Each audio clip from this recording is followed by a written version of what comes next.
Scout ship setting sail.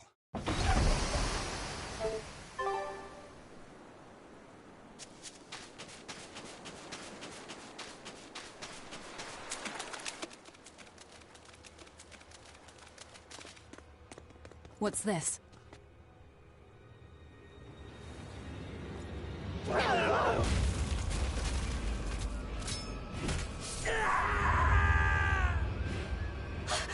A demon! The demon we heard about? Sounds like it's having fun. Then we'll use this distraction.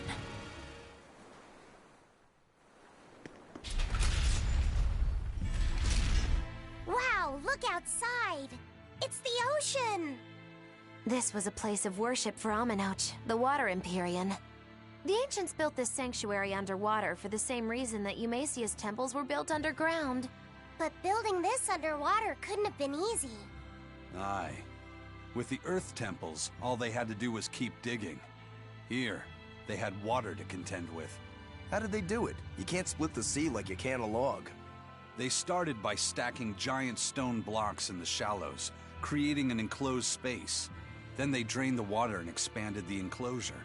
Once they had done that enough times and secured enough dry space, they were able to dig into the sea floor. It's mind-boggling, isn't it? The humans believed that by going through such great hardships to build these temples, they could show the depth of their devotion. Additionally, current research suggests the site of this temple once sat on the seacoast. What? Are you saying I'm wrong? No, I'm only reporting what I've read in academic journals. How would coastal ruins sink into the ocean? When the Empyreans began their slumber, the land shifted, and this temple was swallowed by the sea. Scholars were able to prove that the sand and the heavy stones formed an airtight seal around the structure. Later, people carved an undersea tunnel to connect to the temple, bringing it to its current state.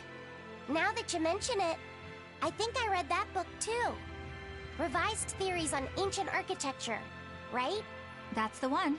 Have you read it, Eisen? No, I only read the first edition. The problem with the stone enclosure theory is that each time you expand the enclosure, the innermost stones have to be carried out. Once that was pointed out as being too inefficient, alternate theories were developed. The revised edition has a number of competing theories. I highly recommend reading it. I will then. So, wait, was that a complete rebuttal of Eisen's explanation? That was not my intention. It's okay. Archaeology is a continuous process of asking new questions and making new discoveries. Prevailing theories change all the time. What's it matter anyway? Let's just get going.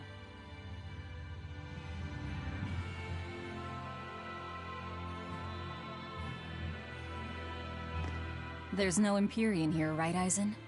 If you're worried about it, why not flip that coin of his?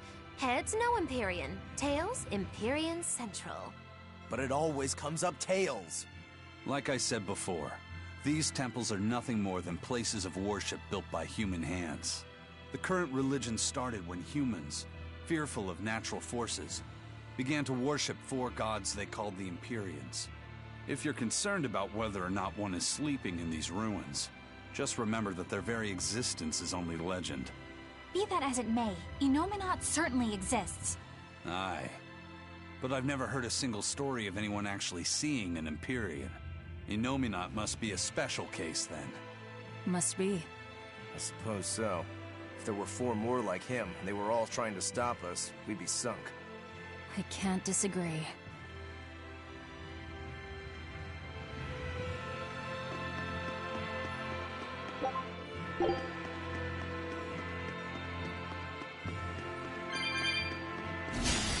I challenge you! Surya!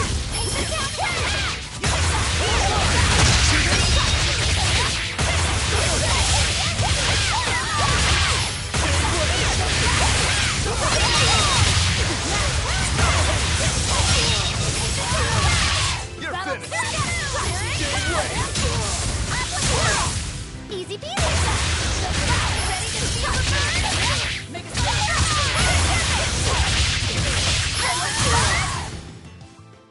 Stop fooling around. Here I come! Let's get it! Never mind! Really tough! Earth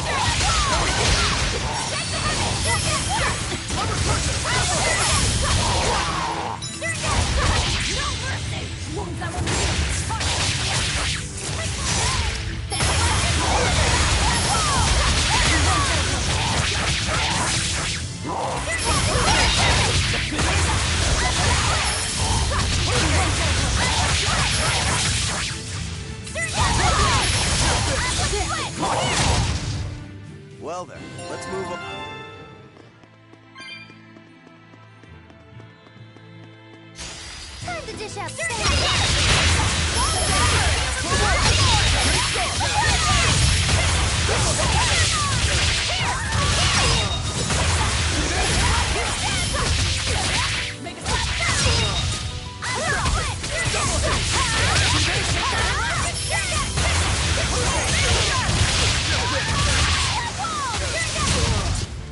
I'll cut down anyone in my way!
Everyone ready to fight?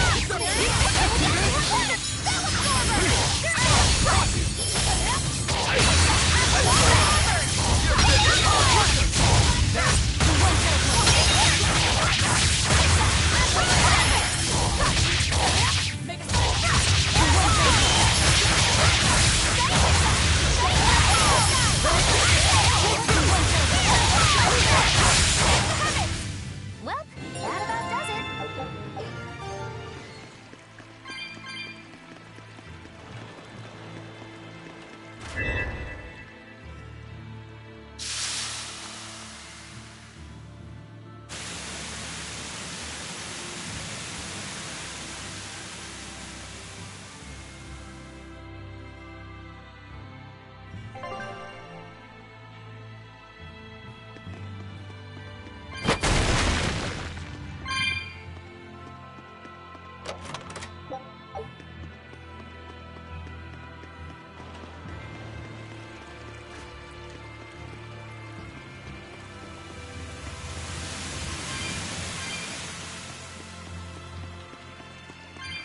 Don't get careless!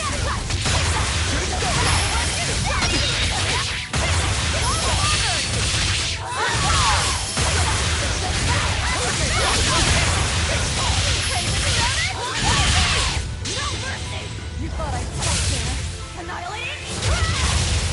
Oh, God!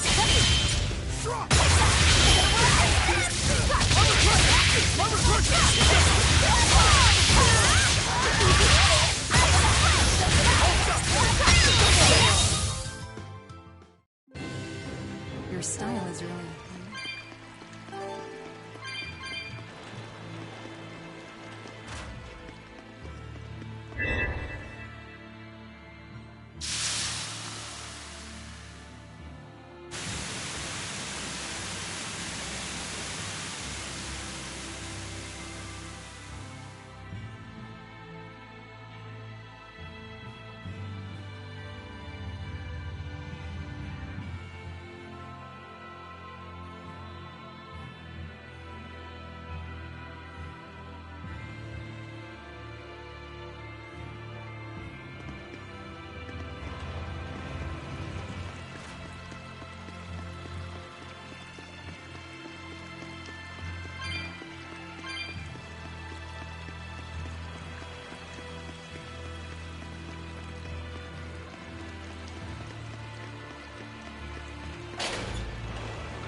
Well, it wiped out the security for us, but...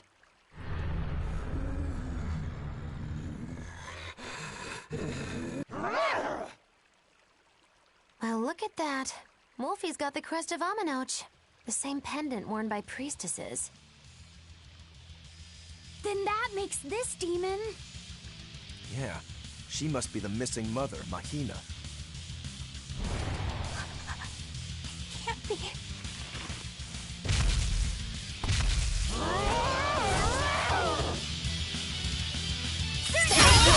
Don't just stand there. It's gonna eat you.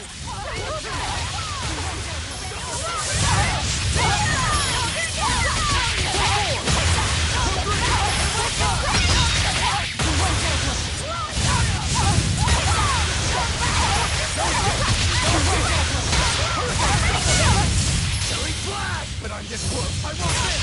Form zero. Thunder. Rain down.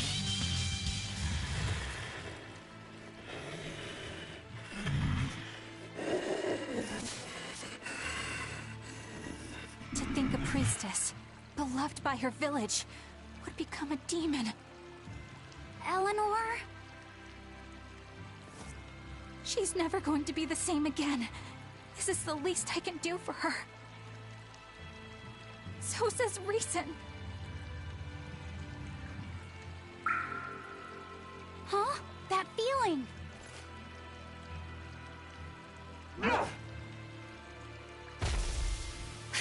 Damn!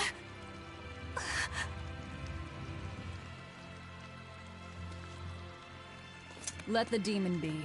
We don't need it.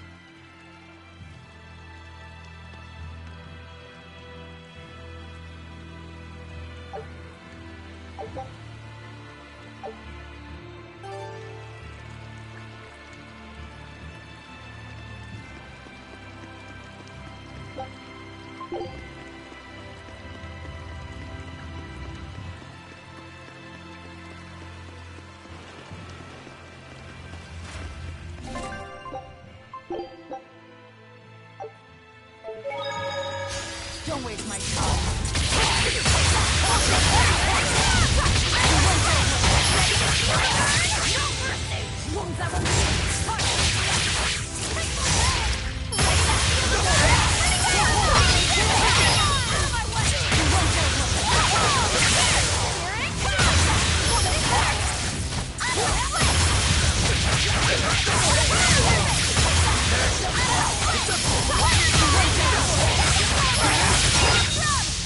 I'll cut down anyone in my... On to battle.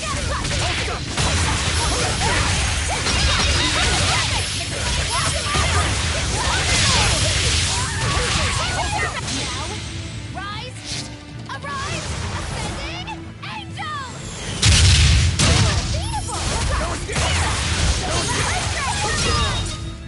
You won't get any pity. That demon. I guess she caught demon blight when she was looking for her daughter. Yeah, that's what the girl at the inn said. But even after turning into a demon, she's still searching for her daughter. Well, Rokurok, Kurogane, and Dial all remember what they wanted when they were human, right? Demon or not, she's a mother. It's no surprise she would still be protective of her child. It could be that. Or it could be something else.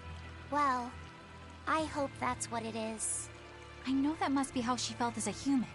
But demons don't have a sense of motherhood or any such thing. You saw how violent she was. She's not Mahina anymore. When she became a demon, she lost all capacity for empathy and love. It's heartbreaking, but it's the truth. Velvet and Rokuro still have empathy. One demon left unchecked could take 100 lives. And this one's even willing to attack exorcists. Demons can wipe out entire villages, even cities, just as they destroyed my village. Thus, my path is clear. Eleanor is right.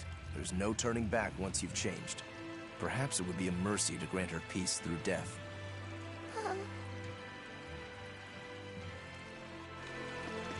Is Inomine not really an Empyrean? What makes you ask that all of a sudden? Well, according to the song Grimm deciphered, Innominat is an 8-headed dragon, right?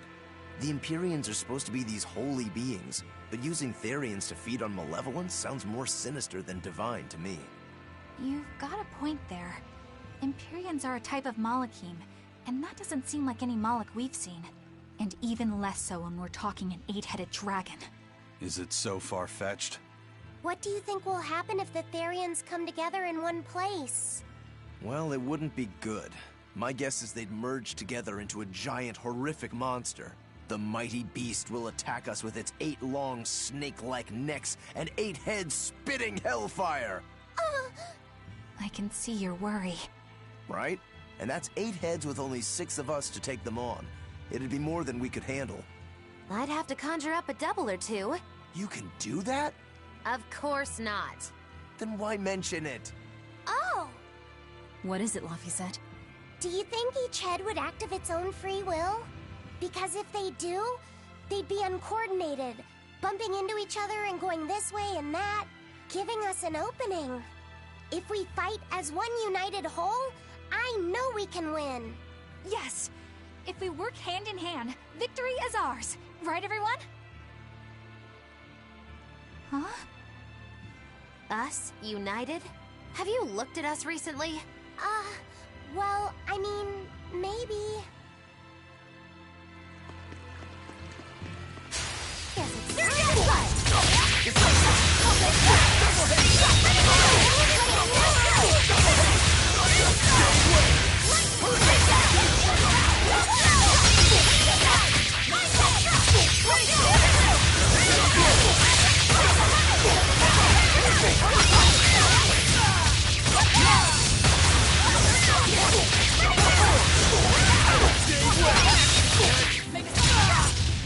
Come on, really?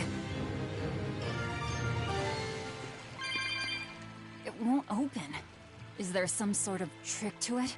Well, you could always try busting through it, but I wouldn't. Who knows what sort of traps you might trigger? I know.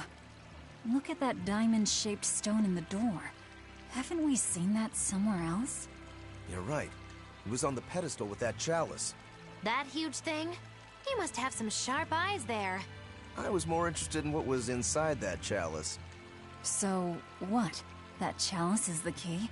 Somehow I doubt it'll be that simple. Some stones are colored, and some aren't. It must hold some kind of significance. I think you're right.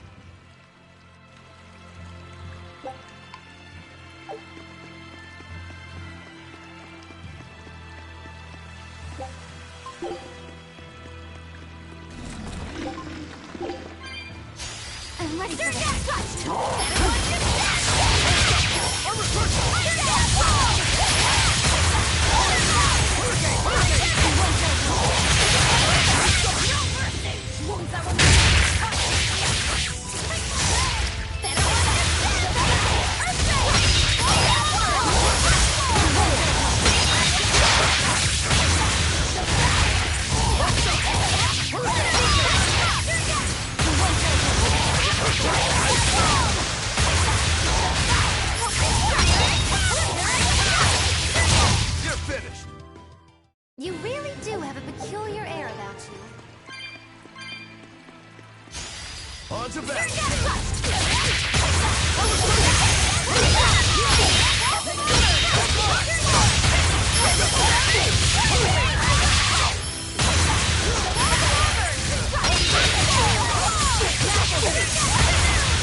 Don't waste my time.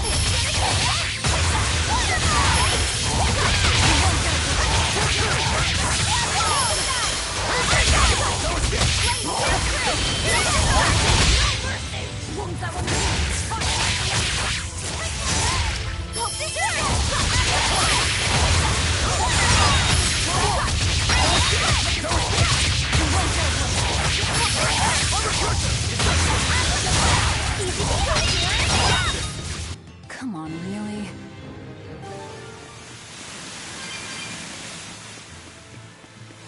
I challenge you!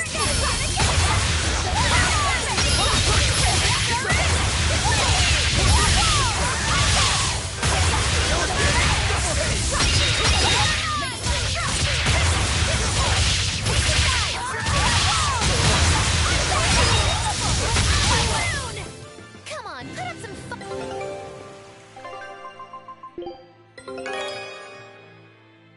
This recipe. Scout ship. Right then!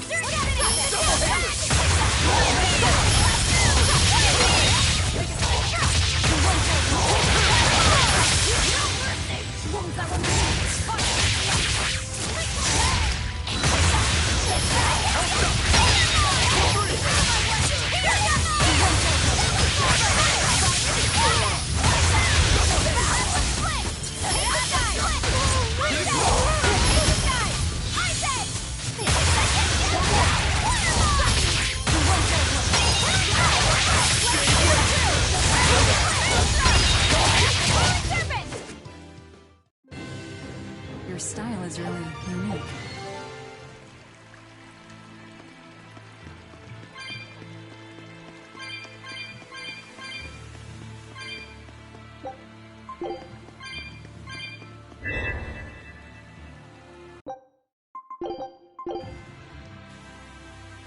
Whoa! A water bridge!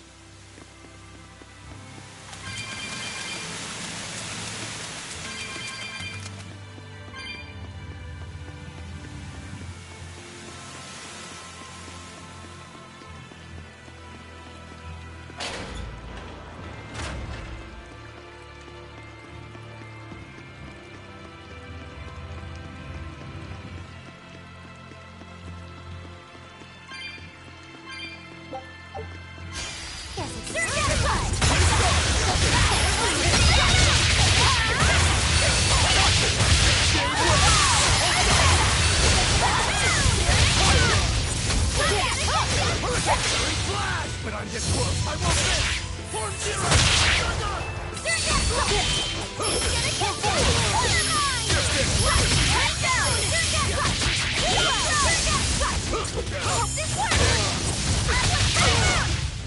Well, that about does. Right then, let's finish.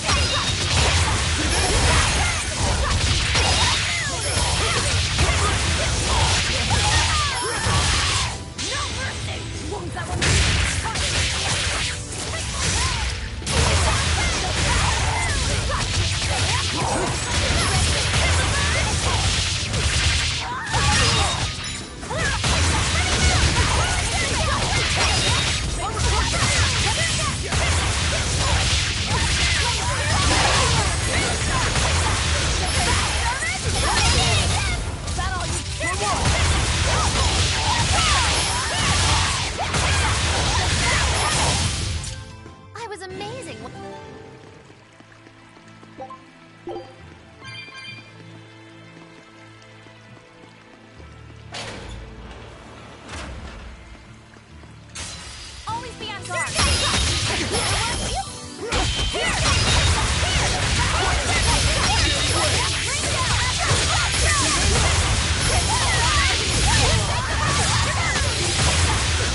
I'll end this quickly.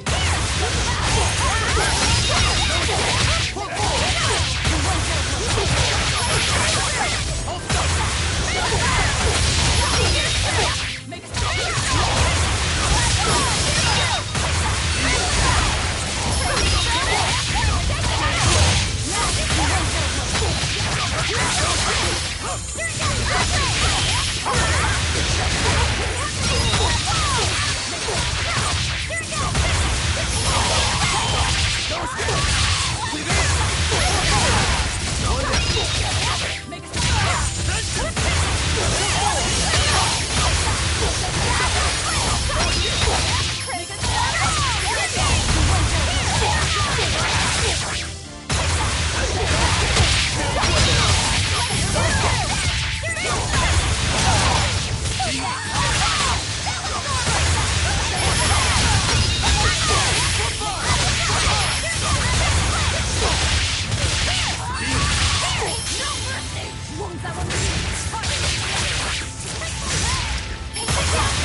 I challenge you!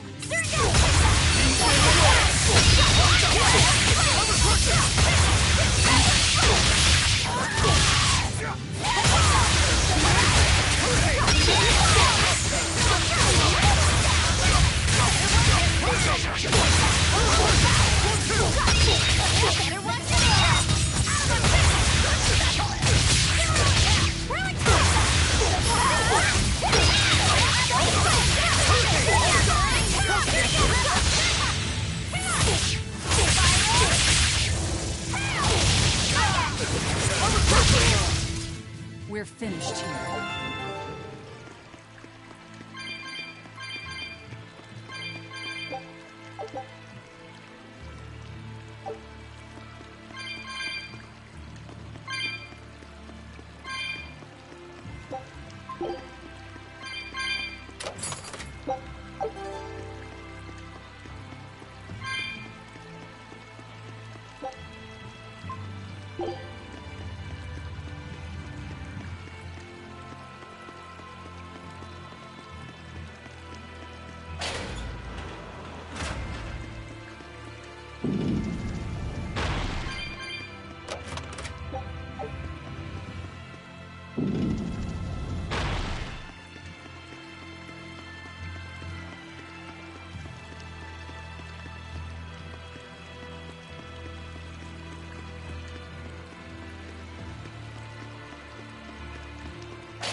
I'm ready for this.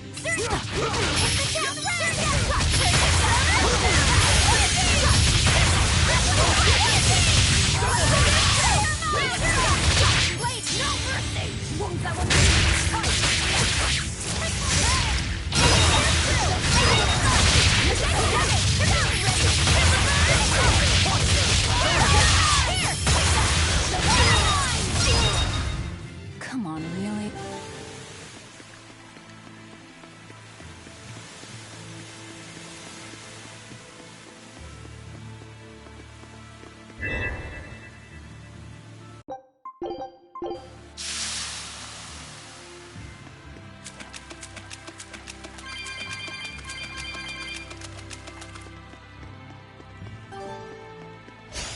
Don't waste my time.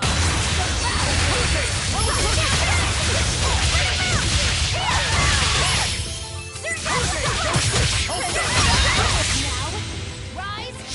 Arise! Ascending angel!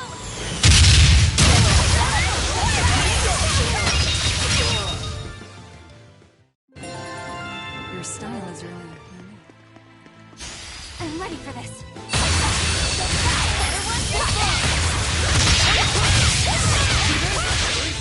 But I'm this close. I won't miss. Form zero. Strike. I'll stop.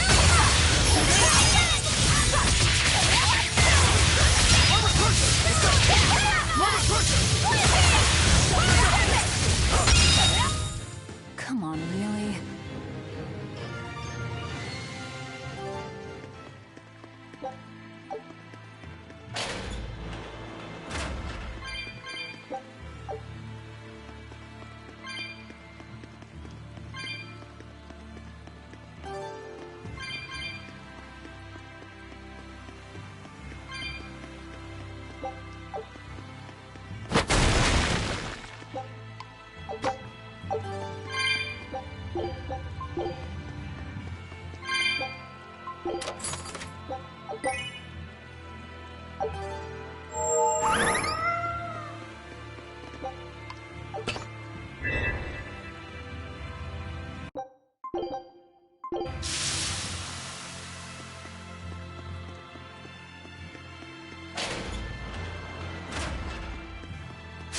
Always ready to fight.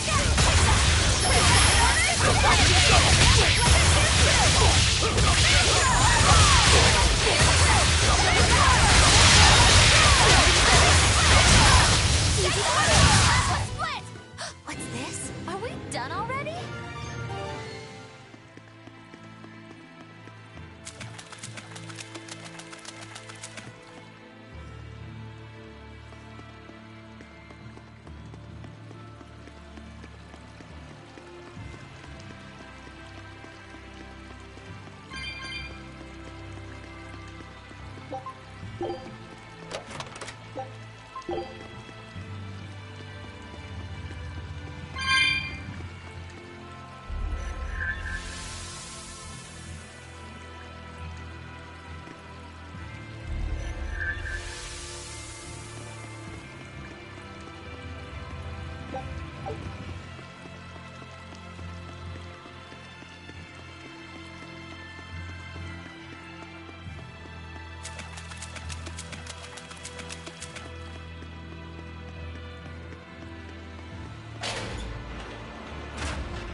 They were nothing.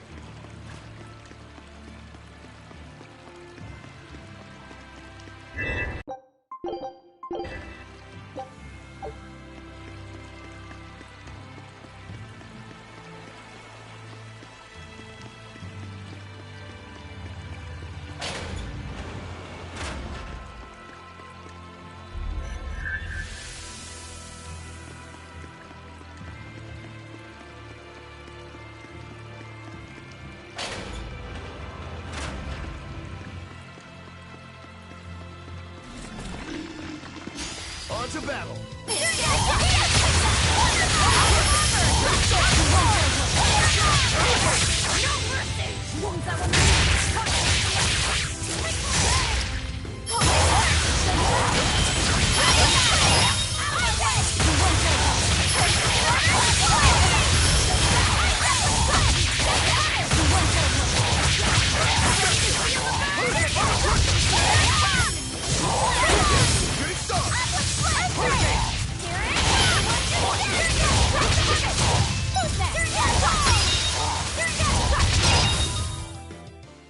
You really do have a peculiar air about you. Here I come!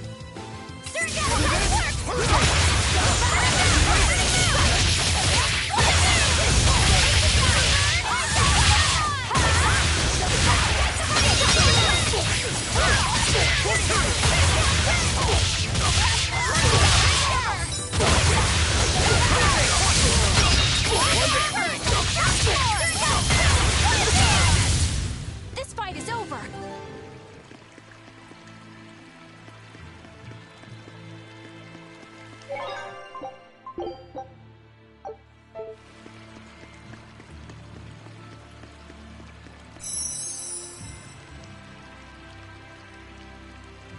I feel the power coming from further inside. How very intriguing.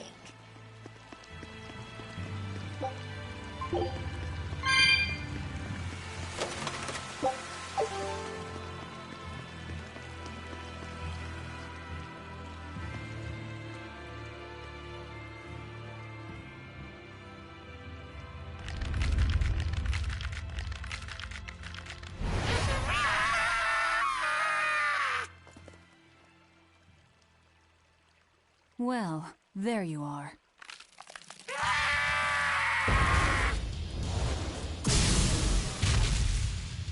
That barrier again!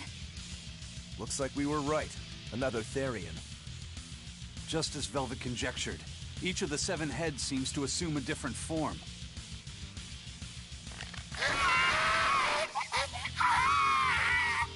The sensation! It was here! Well, look at that. I guess your hunch panned out too, kiddo. This is just how I felt in Roaring Forest. That must have been an Earth Pulse point back there, too. Well, what are we going to do with this one? Can we get it to shrink like that bug of yours? I don't care whether it lives or dies. As long as we defeat it and take out one of Inominat's heads, that's all that matters.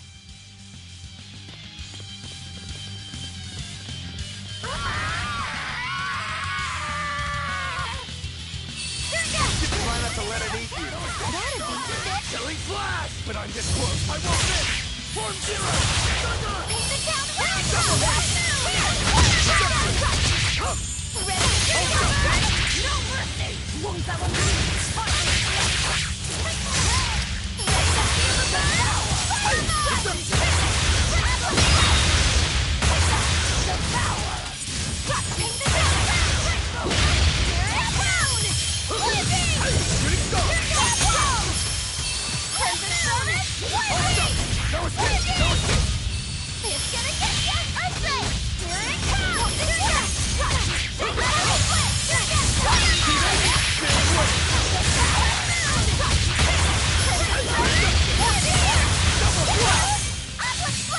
Deception!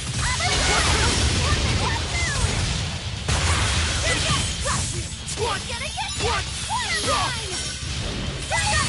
Hurricane! Upward split! 4-2! Deception! You're next! 4-1! Hurricane! I can heal the wounds, but I No can't escape! heal the No escape! pain! Hurricane! I can No heal the escape! wounds, but No I escape! can't Let's heal go! the pain! No escape! Watch it! Hope this works! Upward split! 3! No escape!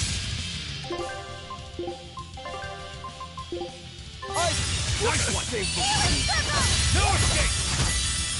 Take the running! The downwind! Velvet! Maelstrom! Wait, here's true! Maelstrom! Spiral! Hail! I can heal the wounds, but I can't heal the pain! Bring down! Fireline! Here it comes! Here it comes! The downwind!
I don't think this Therian's getting any smaller.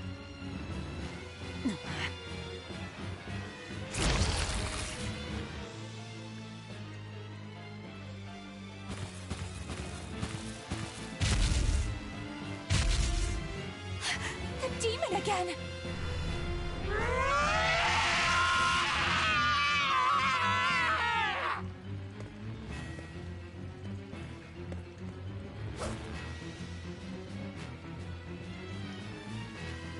I'm not letting you go this time!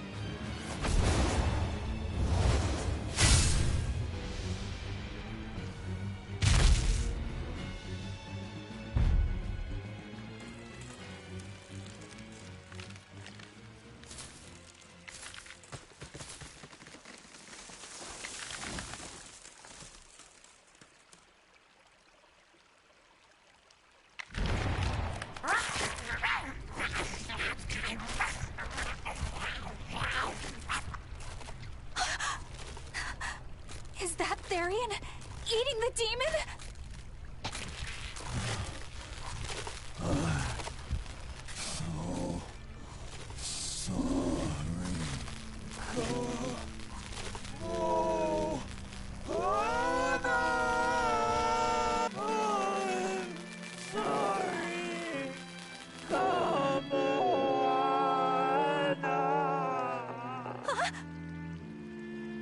The Therian! It ate her!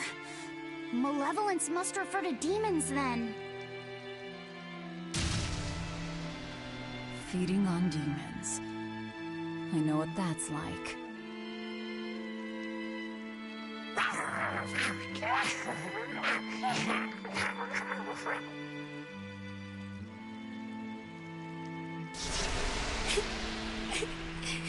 Mommy. Look! It turned into a little girl! Is that... Kamoana? Mommy, why? Why did you leave me all alone? Did I do something wrong? Was I too weak? I'm sorry, Mommy. I'm sorry. No! This can't be happening! I tried so hard to be strong for you, Mommy. The man from the Abbey made me strong. So please, Mommy, please come back.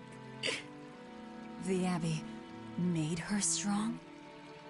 By turning her into a Therian? Jeez, those Abbey jokers really get off on this sacrifice stuff, don't they? I can't believe it. That woman, she was trying to save her own daughter. Mommy! Mommy! I miss you. Mommy! Dying, unable to save her daughter, all she could do was offer herself to feed her hungry child. No, this is my fault. So, should we bring her with us? Someone like her will only slow us down. That Therian isn't going anywhere.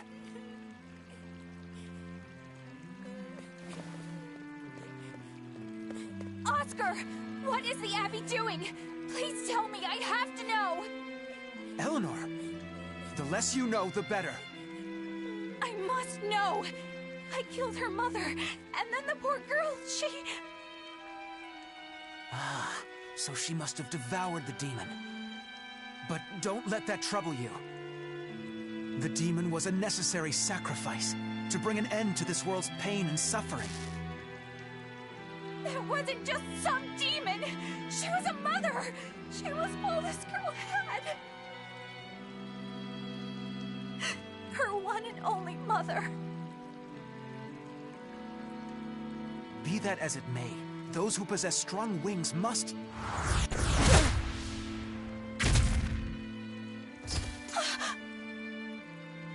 It's not nice to make a girl cry.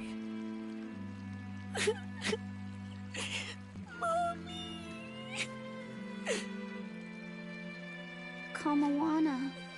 It's now or never.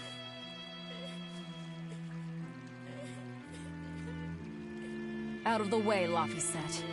Wait! Have you no compassion? This isn't up for discussion. I thought you just wanted to weaken Inominat! You can sever the link! You don't have to kill her! Velvet!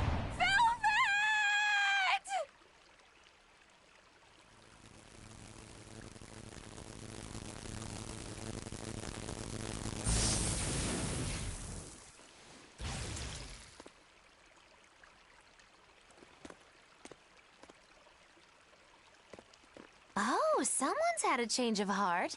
Apparently, a woman's tears truly do have frightening power. I'm just curious about something Grimoire said. I can always kill this one later. If we're taking her with us, we'd better grab her and go. No sense lingering in the enemy's territory. Hey, Kamawana.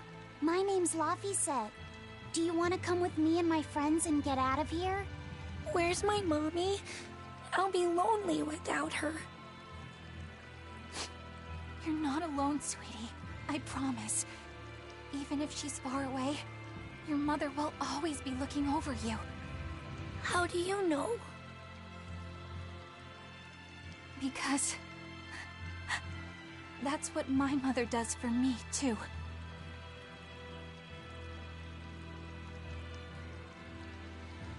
Let's go, Kamawana. Okay.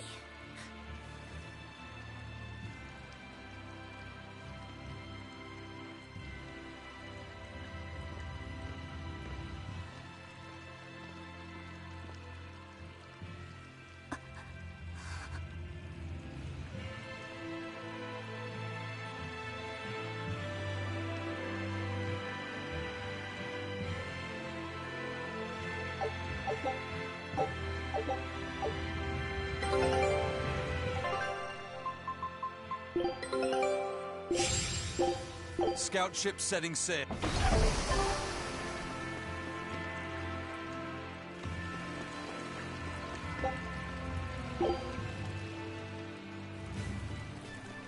Not good. The malevolence is getting stronger. My. The effects are already starting to show.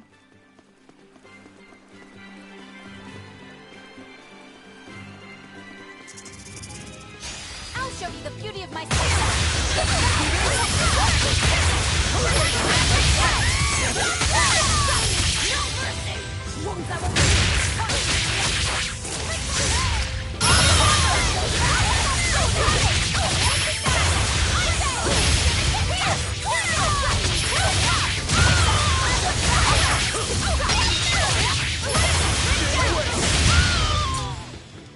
Victory is ours.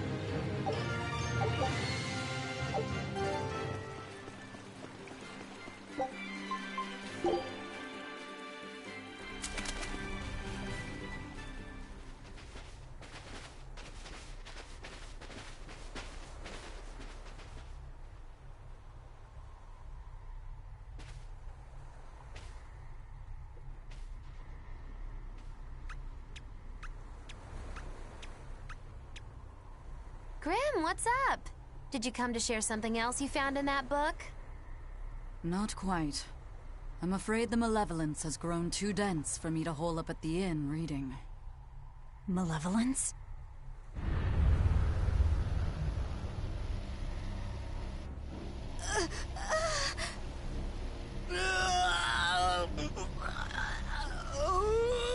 The hell? What's that coming out of their bodies?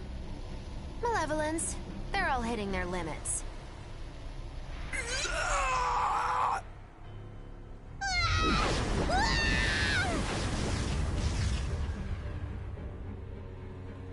demon blight!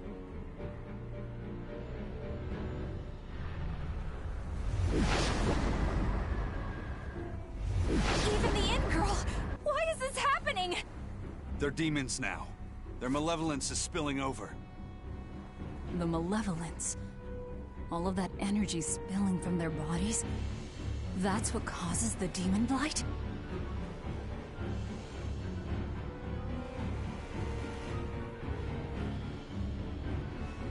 Do you know what demon blight really is? What demons are?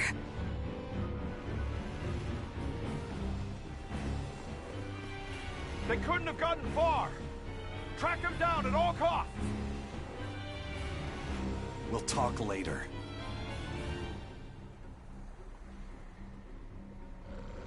The exorcists are going to have their hands full with these demons. Let's get back to the ship while we can.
you the beauty of my stairway!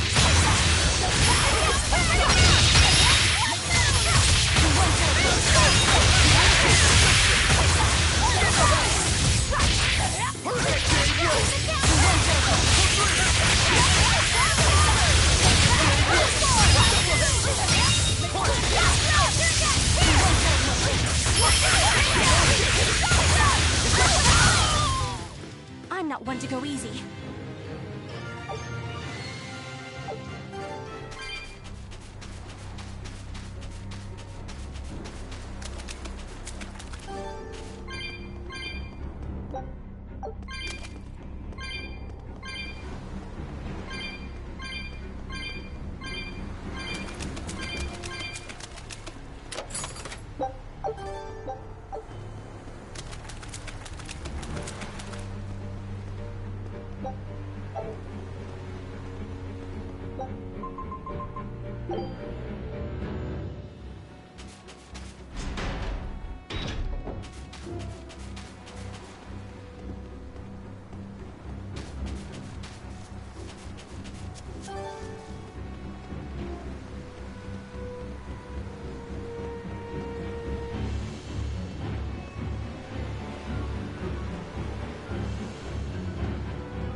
My mom? Kamoana, your mother is still far away. Then I need to wait for her at home. Let's go back to Haria. Scary demons are running through the village. It's too dangerous there now. But I want to see my mom. Your mom would be sad if you got hurt by a demon. Come with us, and we'll keep you safe until she comes back. Okay, I'll go with you. I wouldn't want Mom to be sad.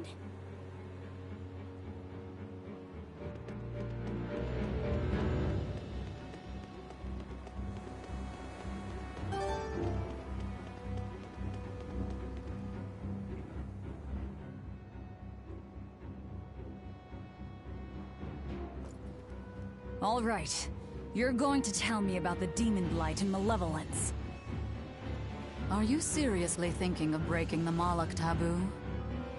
That depends. Moloch taboo? This is about more than just the demons. You could say it's the truth behind how this world really works. The knowledge can be devastating to humans, throwing into question everything they think they know. And so the Malachim agreed to withhold it from humans, for their own protection.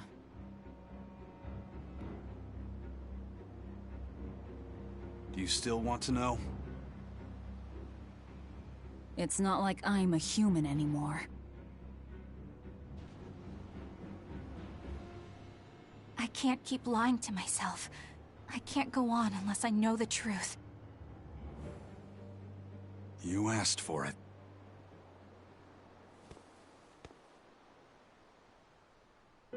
First of all, this thing, this illness you call Demon Blight does not exist. Any human carries the potential of becoming a demon. All it takes is for the malevolence lurking in their heart to overflow. And what exactly is this malevolence? Impure emotions beyond what reason can suppress. Think of it as the sin buried in men's souls. So you knew. I'm a witch. So malevolence is the darkness in all our hearts. Make any sense to you guys? Any at all? When you put it like that, yeah, it makes a lot of sense. By nature, humans are incited by negative energy. It is easy to turn them towards impurity, creating malevolence. In fact, most people are constantly generating malevolence. It might even be possible that demons are people's true selves, and what little reason they possess is all that keeps them in human form. If the masses realize this, the realm would be thrown into utter chaos. That's why the Abbey propagates the lie of demon blight. So I presume. That can't be true! You know yourselves there weren't any demons before the opening! It used to be that humans couldn't see demons, or Malachim. Not unless they possessed a unique spiritual talent we call resonance. All your average human would see was someone turning extremely violent. Unable to explain what was happening, they'd just call those people possessed or feral. Then what made people see them all of a sudden? I don't know. My guess would be that something triggered greater resonance among all of humanity. And then, on the day of the Advent, all humans gained the ability to perceive Malachim. And in the following days, the Exorcist numbers swelled. This has to be Artorias' doing.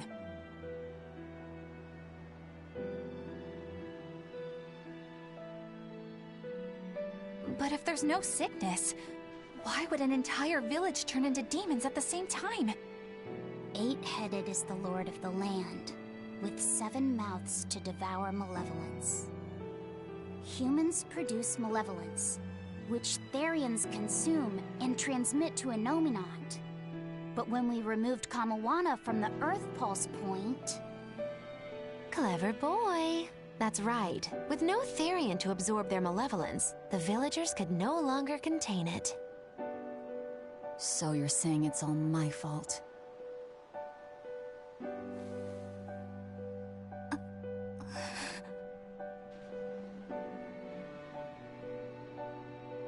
Hey, what's going on?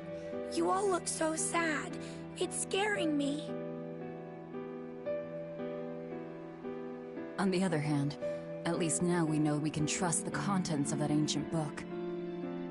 We tear the Therians away from their Earth Pulse points.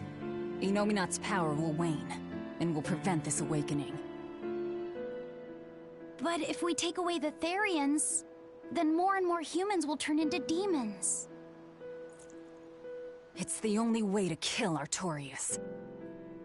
Ooh, the knives come out. So even the truth won't stop you. Very well.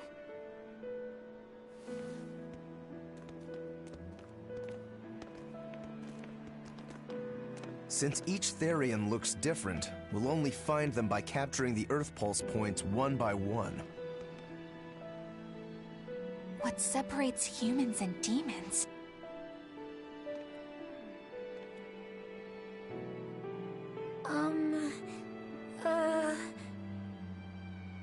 That's Eleanor. Cheer up, Eleanor.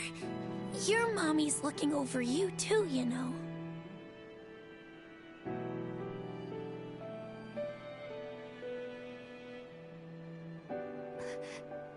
Yeah, so she is. Thank you, Kamawana. Grimoire, I want you to tell me more about what you said earlier. About malevolence? I told you, the subject is taboo. I understand that human emotions create a poison called malevolence that turns people into demons. Is there no way to stop malevolence from being created? As long as humans remain human, no. Malevolence is born of emotion, you see. But your kind must have found a way around it. Malachim experience emotions too. But Malachim do not produce malevolence, unlike humans. That's a lie. I've watched a Malak turn into a demon. That only happens when we are exposed to too much external malevolence. True. The island was full of prisoners and demons. And Melchior hit that Malak with something that turned it into a wyvern. Was it malevolence? To Malachim, malevolence is a powerful toxin. We seek those of purity to serve as vessels to protect us from it. It is not a perfect solution, however. If the vessel is corrupted, the Malak is as well. That is correct. So if Eleanor turns into a demon, then Laphicet...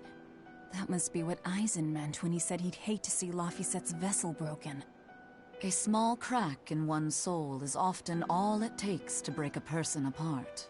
So try not to pick on our squeaky clean exorcist too much, Thanks for the warning.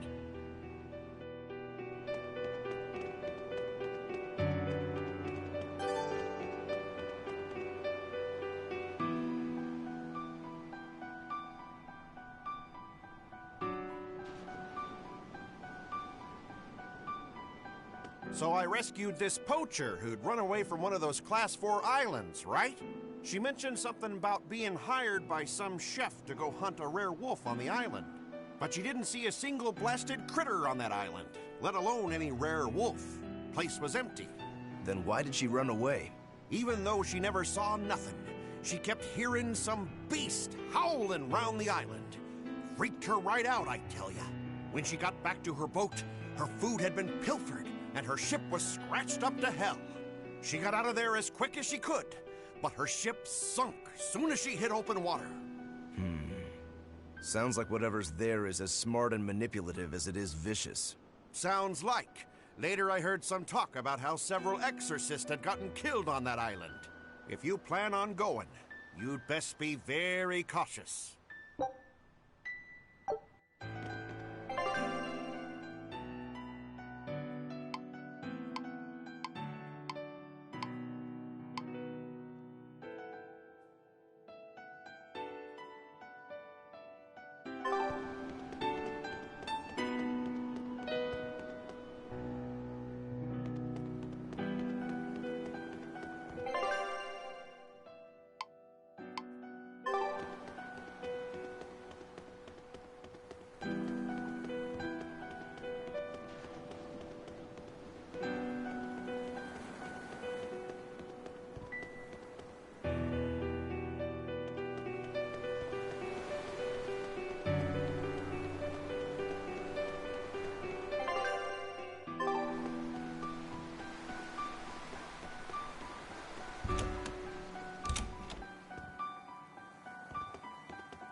Sir, we just received a Sylph J from the boss of the Bloodwings.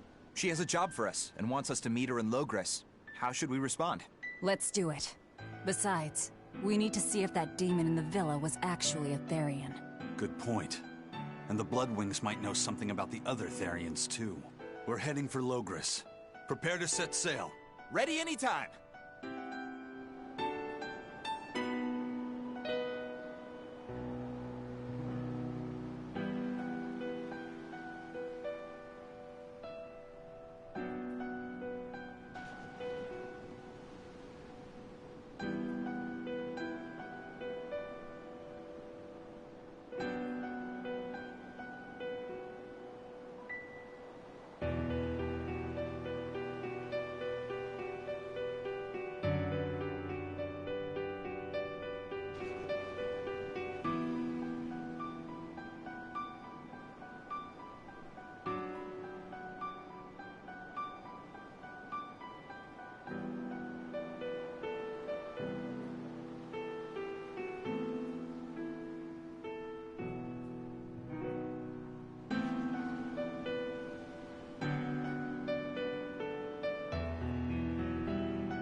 lost my mother to a demon. Yet that girl's a Therian. I don't even know what I want anymore. Hey, that's pretty! You like to look at that thing, don't you? Yes, my mother... Someone very important to me gave me this. I treasure it a lot. Looking at it gives me strength. Do you want to see it? Yeah! Ah! What's wrong? My face! It's scary! I don't want to look like that! I don't want my mommy to hate me! Mommy! Mommy! When I was her age, that's just how I cried. Come, Moana. I want you to see this. That huge owie. What happened? It's big and ugly, isn't it? There are scary things about my body, too. But do you think I'm scary, Kamoana? No, not at all. But are you alright? Does that hurt? Thanks, sweetie. I'm alright, I promise. What about me? Do you think I'm scary? You're such a sweetheart, Kamoana. Nobody could ever be scared of you. Not me, not your mother, not Laphicet. You don't have to cry anymore. It'll be okay. I promise. Okay. That scar, was it from a demon? Yeah. They attacked my village when I was a girl. I was so hurt I couldn't move. But my mother lured them away from me so I could survive. What happened to her? The last thing she said to me was, "Stay strong and keep living." Oh. Come to the deck. Grimoire says she's learned something from the book. Hey, why's your face so red? It's nothing. Somehow, I doubt that. It's nothing, I swear.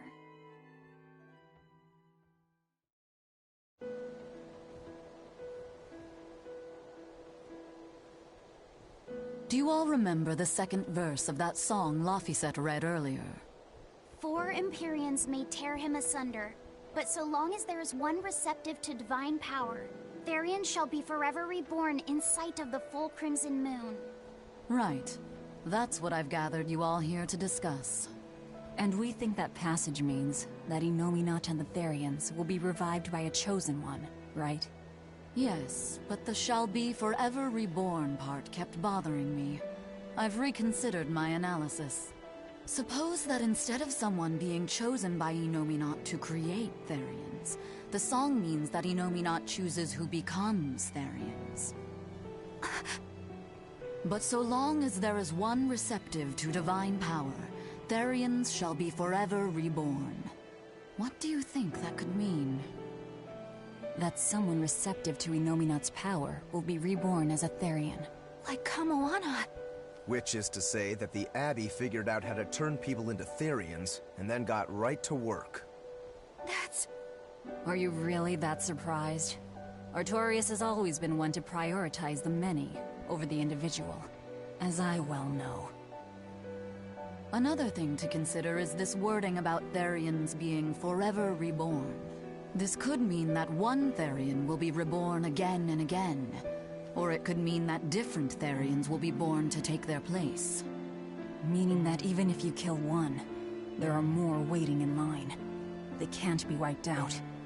Looks like prioritizing the one over the many was the right call this time. Eh, Velvet? I never said I wouldn't kill her, if it would prevent Innominat's reawakening. But Therians can't be killed. Not truly. So, in a nutshell, if you kill one, another person who's receptive to Inominat's power will be reborn as one. Right. But the song says that 7 mouths feed the body. So there's only so many around. If you don't kill them, the next ones won't be born. Exactly. So we remove the 7 Therians from their Earth Pulse points instead. But then, we also have to protect them so the Abbey doesn't steal them back. Or kill them. Sounds tricky. We've got to protect my bug, too. Yeah, you take real good care of that thing now. Got it? You bet I will. In that case, we should probably work on securing a proper hideout for ourselves.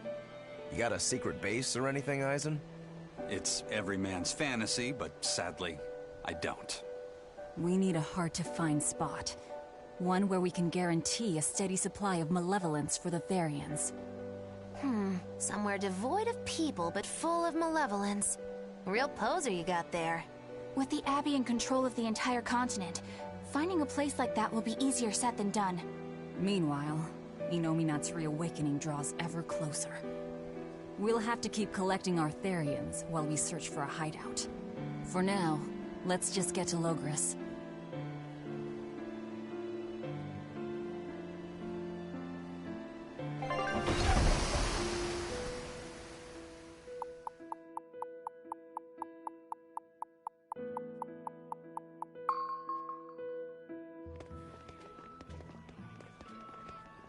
Hey, old man!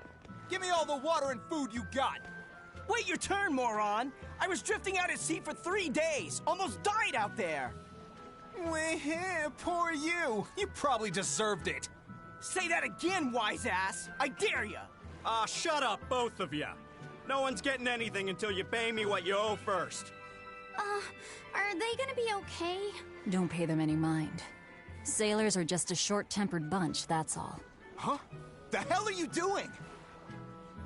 What's going on? They've jacked up the price to dock our ship here. Oh yeah? Some real balls you've got there, buddy. If you lot want to moor here, that's the price you're gonna pay. Look, pirates are a liability to begin with, but calling your crew infamous these days would be putting it lightly. The more wanted you are, the more it's gonna cost to hide you. Capiche? Hard to argue there. Benwick, just pay the man what he wants. Yes, sir. You're such pushovers. You and the captain both. I knew I could count on you to come through, Eisen. Pleasure doing business with you. Looks like I'm causing you trouble. It comes with the job. Don't sweat it. Some sailors just have longer tempers than others. Noted.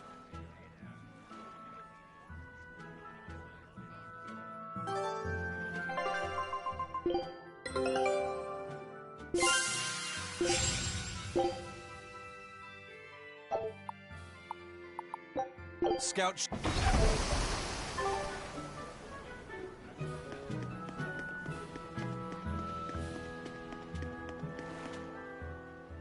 All right, everything's all fixed up. Now to polish this ship from top to bottom. You really throw your back into your work, don't you? Why shouldn't I? The Von Eltia's our pride and joy, our weapon. And most importantly, our home. I'm sure you've heard this before, but she's one odd-looking ship. The Von Eltia was built by the Kingdom 12 years ago, using the very best technology available. She was designed for search and seizure operations on the high seas. Apparently, her unusual design comes from an engineer who is familiar with technology from the far continent. But on her maiden voyage, a string of mysterious accidents took the lives of the captain, then the second, and then the third in command. People thought the ship was bad luck. She was about to be scrapped when Captain Eyfried came and snatched her for himself. If the ship was bad luck, why did Eyfried want it? Well, I'm sure part of it was that he wanted a sturdy ship, capable of reaching the far continent. But when I asked him why, he said, "She looks interesting." She's too interesting if you ask me. We've been chased by storms, struck by icebergs, attacked by a giant whale. You name it. 3 years ago when the first mate arrived, it all made sense. To think we'd been haunted by a Reaper the whole time. Oh, come on. Don't go blaming the captain and the first mate for every bad thing that happens. I bet you're all just frustrated because you're forced to go where they tell you. None of us are forced to be here. We're here because we choose to be here. And we do so fully knowing what sort of men the captain and the first mate are. Anyone can leave the crew whenever they like. We're free pirates, each of us, here because we want to be. Some of us love adventure, some are looking to test their fate, and some are just searching for a good place to die. We're a ragtag bunch of rogues, that's for sure. But not a one of us has died carrying regret or resentment. So we're glad to help out you and yours. But you'd best not forget what we stand for. I won't. They're quite the crew, aren't they? Were all those accidents truly caused by your power? Yeah. I've been searching far and wide for a way to lift the Reaper's curse. But when I couldn't find a single thread to follow on this continent, I turned my eyes to the other side of the ocean. And that's why you boarded this ship. And a fine ship she is. The Von Eltia was built from 1,000-year-old wood, you know. Before I found my coin, she was my vessel. But then the accidents came. And then Ifrid stole the ship. Did he know you were on board? Definitely. He had pretty solid resonance going for him. Although at first, I think he assumed I was just a dour-eyed lubber worthy of little notice. I suppose being a Reaper tends to take its toll like that. No argument there. But still, whether they could see me or not, they didn't act any differently at all. I fought my damn curse with everything I had. And Ifrid and his crew fought right along with me. Hell, we even finally made it to the far continent. And you didn't find anything there? To help with your curse? I didn't even look. But that's why you went there, isn't it? Eventually, I just got tired of fighting back. The crew, they taught me how to feel alive. And the joy of pursuing my dreams alongside good friends.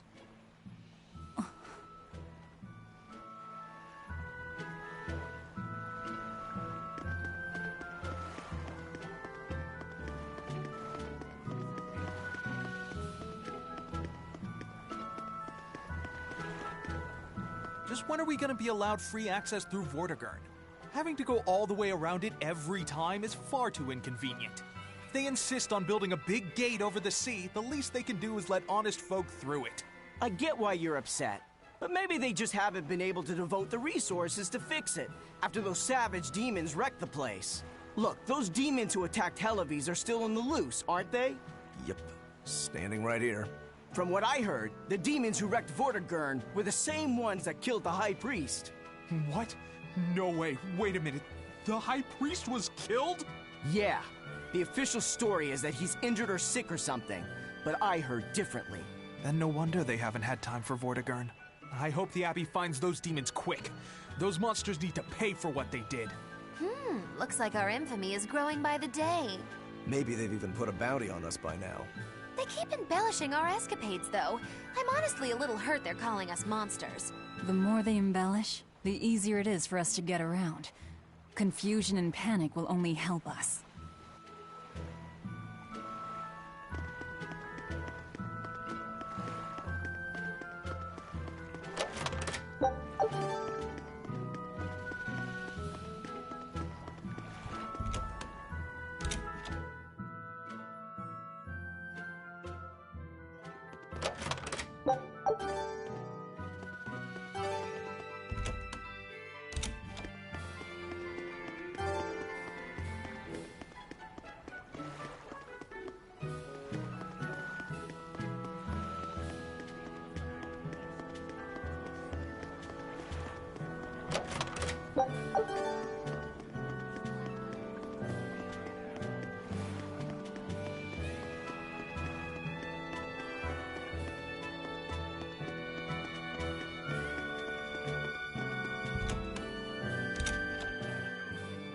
Man, I heard that the merchants in Port Renede are making a killing now that the sea gate is shut tight. No. Nothing compared to a merchant like you. There are people profiting from this? What are you talking about? Anyone who wants to head to North Gan has to sail around West Gan now. And those ships need to put into Port Renede for supplies. That is true.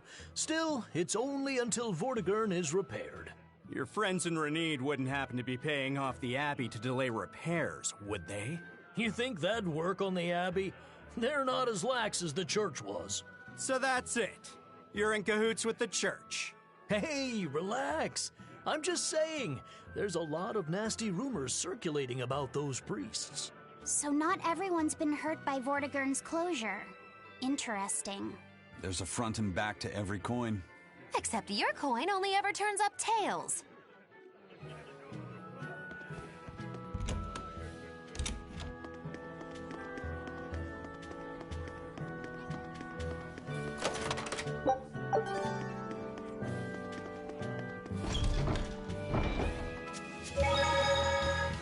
The Bloodwing butterflies operate in the Empire's shadows. Not even the Abbey knows their full scope beyond whispers and rumor. And you all have a connection to them, don't you? Dark and interconnected is the underworld. We've heard voices in the shadows, glimpsed faces behind paper-thin masks. The attack on High Priest Gideon. Was that at their behest? Yeah, the Bloodwings asked us to take him out. We did it in exchange for information that could lead us to Artorias. Information? You would assassinate a man for mere information? Yes. Information on the shepherd who rules the world. Not a bad deal if you ask me. We just work with them when our interests align. Nothing more. That's the kind of thin justification I'd expect to hear from them, too. But the Bloodwings were acting upon knowledge that the High Priest was harming the people of the city. You're right. The incident with the nectar was the church's failing. And it seems that the Bloodwing Butterfly Network goes further and deeper than we had thought. They knew about the barrier at the throne, too. And Velvet's expertise at dove mimicry. Would you stop bringing that up? Dove mimicry? What does that mean? I have no idea. There was a dove near the dock checkpoint. That's all. Huh? Right! It was a black, full-chested dove, wasn't it? Cuckoo! A black, full-chested dove? Is that some sort of underworld code word?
back in Logris. It was a lot tougher to get in the first time. More funny than tough, if you ask me. Oh, you mean Velvet's little dove act? Coo, coo!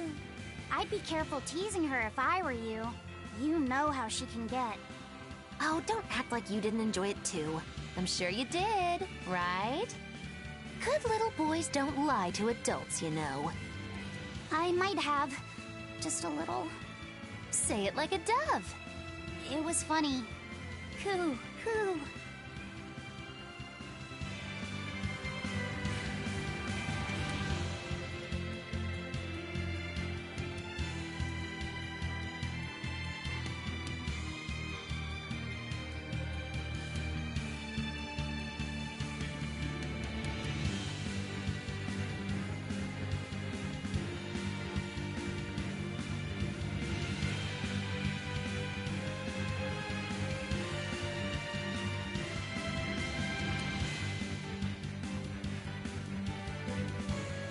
Is Inominat's book so difficult?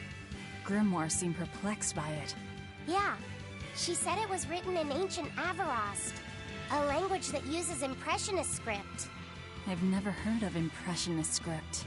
Each character can have many different meanings and readings, depending on the emotion it's expressing and the way it relates to the characters around it.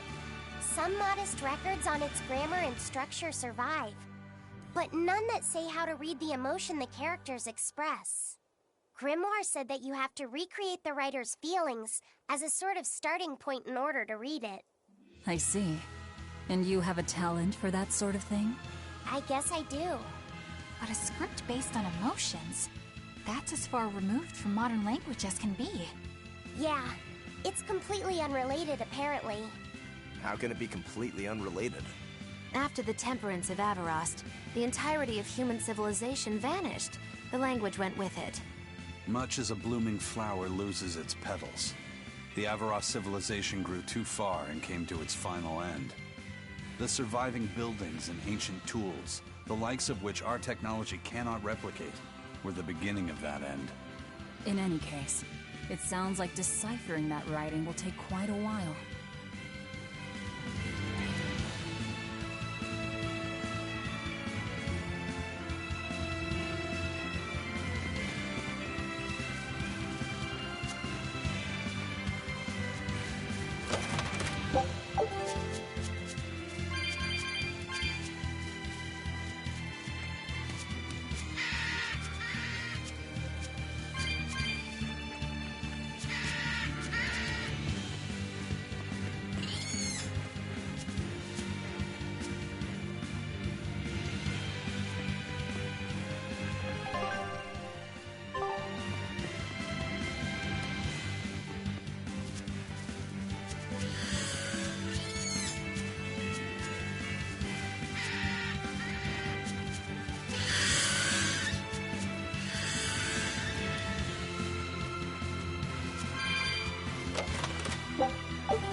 Man, the capital sure is big. Yeah, with historical buildings and artisans and all, there's much of interest here for a boy who loves to learn. Uh-huh. Sightseeing's nice and all, but don't wander off and get lost. Oh yeah, sorry. Don't worry about him.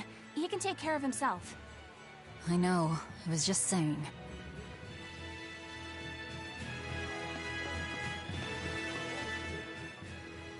You look like travelers. I have some good news for you. The restrictions on travel to the Aldina Plains are going to be lifted soon. The road's opening back up! So, that's the latest word on the streets? Ha! I see what you did there. I try to liven things up around here. Well, ever since Lord Artorias became the Shepherd, Demon attacks have gone down. The world's filled with hardships, but perhaps things are starting to go in the right direction. Perhaps. The demons who nearly destroyed Helives are still skipping about on the loose, though. What? And just the other day, a village near Salt was destroyed by the demon blight. Guess the capital doesn't mind, though. What? Don't worry about it. Your shepherd and the Abbey are going to save the world, right? Listening to you has kinda gotten me all nervous again. If you hear any other scary stories, let me know, please. I've got one with fresh blood, melted bodies. Oh, maybe that tale about the demon doll that comes alive! If you're going to waste time, we're leaving you here. Well, that's enough of this detour then. Sorry to be such a drag. Wait! That doll one sounded really cool!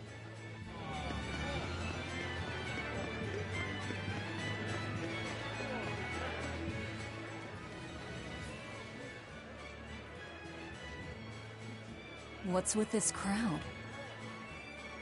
Modulu's troupe just put on a real show. Man, it was the best! Her dancing was every bit as great as I'd heard. Wow, the Modulu? Surely you mean Mogilu! Has my time to bask in fame finally come at long last? No, we're talking about Modulu, not Mogilu. You know, Lulu, the famous dancer? She actually goes by the majestic Lulu, but everyone calls her Modulu.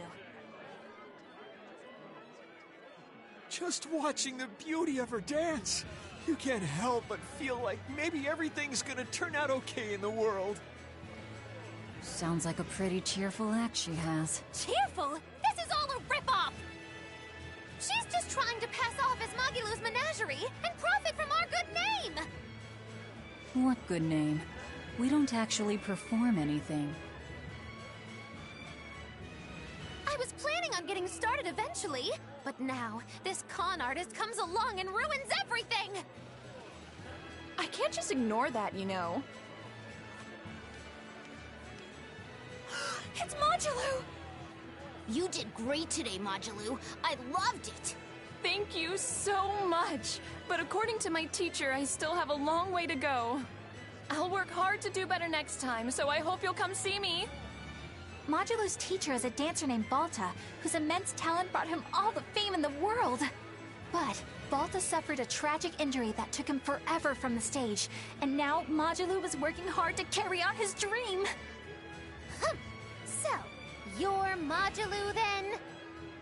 I am. My teacher and I work really hard to put on performances that'll leave a lasting impact.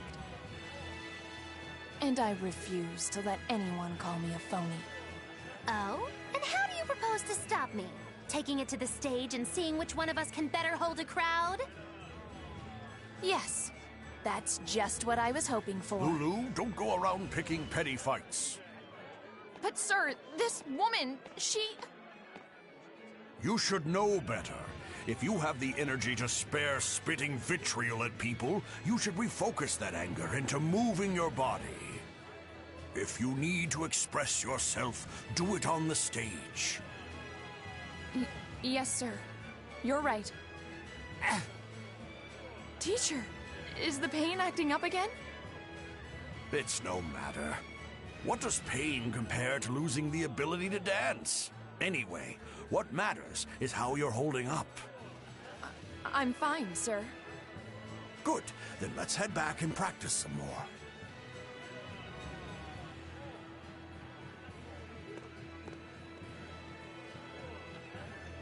He seems strict.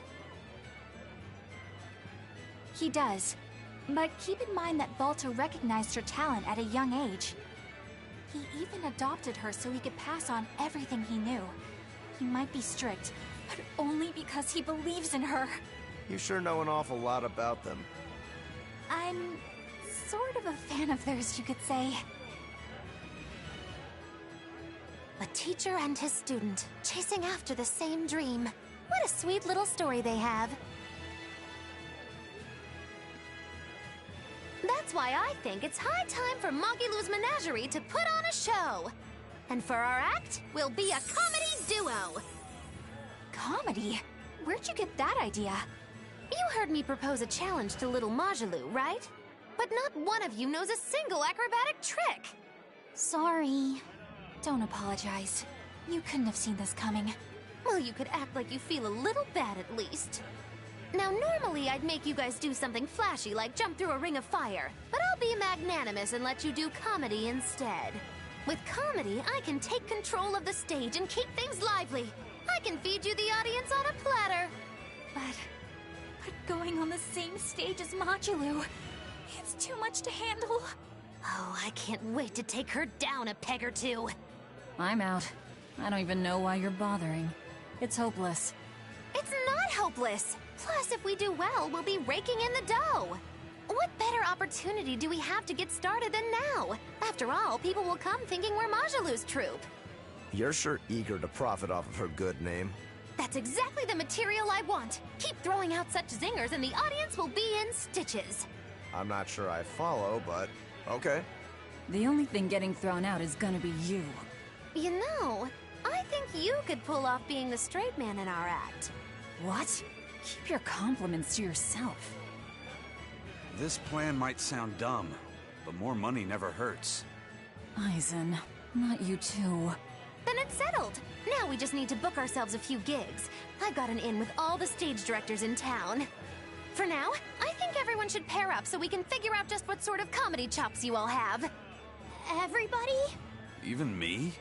Certainly. Each one of you is a part of Magilu's menagerie, after all.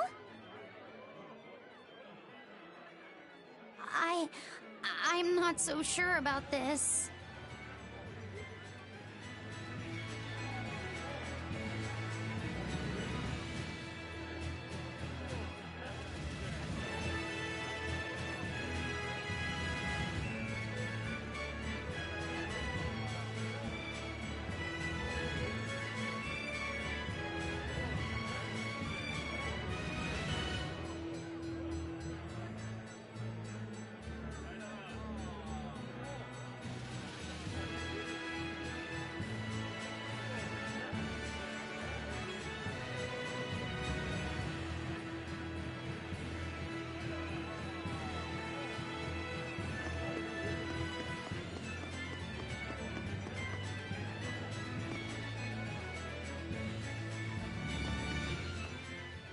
Whenever I hear Magilu's name, I can't help but think of Magilanica. Magilanica? Who's that? Oh, she's just a girl who worked as part of the freak show. Talked to spirits nobody else could see. That's her, all right.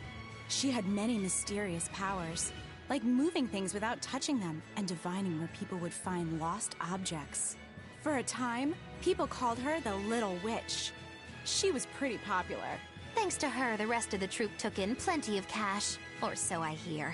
Yeah, but eventually they took it too far, and the kingdom tried them for heresy. I hear Magilanica was subjected to really brutal torture. True fact. Everyone knows this story. Well, I've never heard it. That's not too surprising. It all took place when I was a young woman myself. Remind me, Magilu. How old are you again? What? How old would you say I am? Well, from your reaction, I can at least tell you're not my age.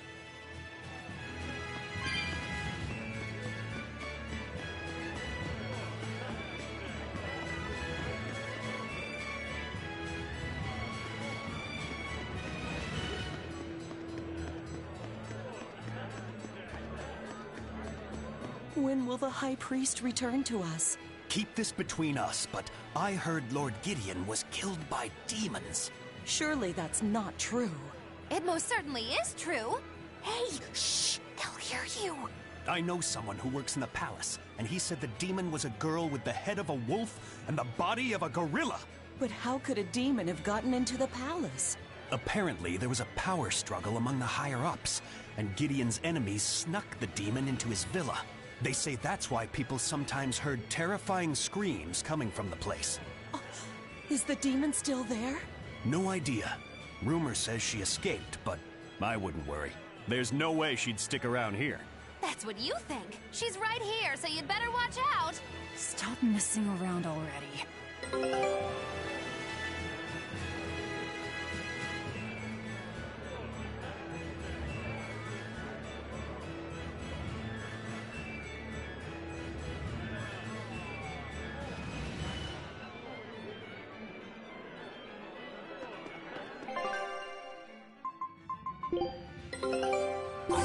this would be big.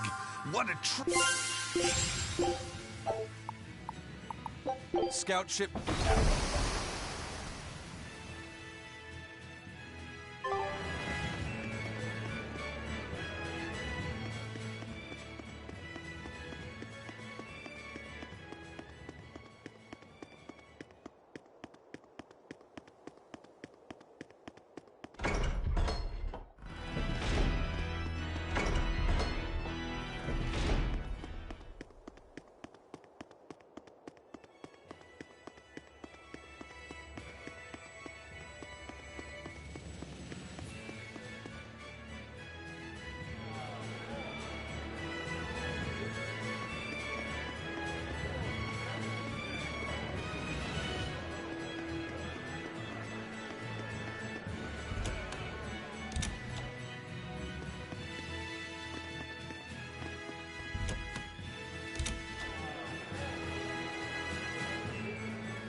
The nights are so cold of late.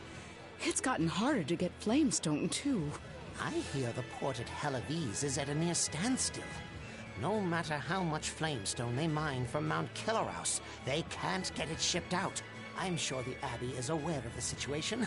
It's not just us who are suffering. We have to endure. Times like these is when we need to practice Lord Artorius' teachings. The many outweigh the individual. Exactly. I'm sure Lord Artorius will think of us soon and send aid. He doesn't give a damn about any of you. How dare you! The many outweigh the individual, right? Artorius wants to save humanity as a whole. Your individual troubles aren't important to him. You have no idea what you're talking about. Aren't we part of the whole he wants to save? What happy fools. Sorry about that. She didn't get to see his speech, so she's been taking it out on everyone around her. Really? What a troublesome kid. But really, that speech was incredible.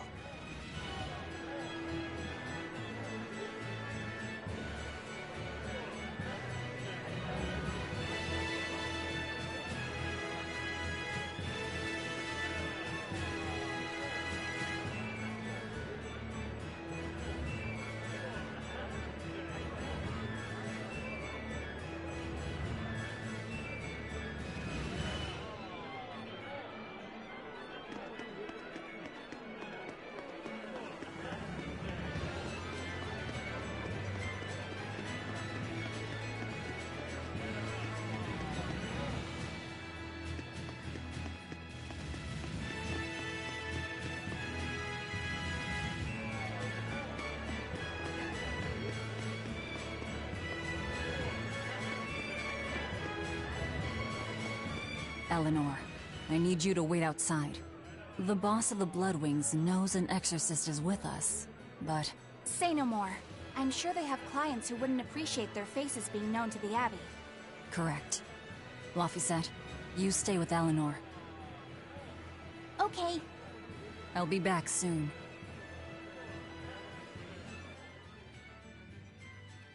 My thanks for coming all this way. It's been a while. Would you care for a peach pie? What do you want? Oh, it would do you good to unwind every now and again, you know. Stretch a bow too far and its string is bound to snap. What do you want? I would like you to escort this person out of the capital. Something smells about this. Literally. Where am I taking them? Somewhere the authorities can't reach them. Sounds nice. I could do with such a place myself. No joke. We've been looking for a place to lay low, but we haven't had any luck yet. Well, come to think of it, I've heard a rumor that it's been a while since the Abbey has had any contact from Titania. The prison island. Titania? But I thought the Abbey was in direct control of that place. Has the situation there gotten that bad since you left? Sometimes the answer is right under your nose. I think it might work. Yeah, could make a decent hideout, actually. The Therians could definitely get their fill of malevolence there. And the Abbey is far too goody-goody to imagine an escaped prisoner would ever return to her prison by her own free will. At the very least, I'd say it's worth checking out. I take it our intel has proven useful. It has. But before we go, have you heard anything about the Abbey harboring demons? I'm aware there was a demon in the villa, and that it has been relocated. Where? I can't say right this moment, but I'm sure we will find out shortly. All right, then in exchange for this passenger's safety, I want more information on that demon.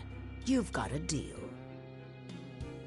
Eisen, I heard about your confrontation with Melchior. I'm sorry I wasn't able to help you find him. Yeah, you really blew that one, Toots. It's fine. What's done is done. Have you given up on finding Eifried? No, I haven't. The crew and I will do whatever we can to quash the Abbey's plans. We do them enough damage, and the Abbey ought to start thinking about putting their hostage to good use. They'll set him up as a trap for us, and that's when we'll steal him back. Attacking the Abbey to create an opening for his escape. Clever. It's what Eifried would do. That's all.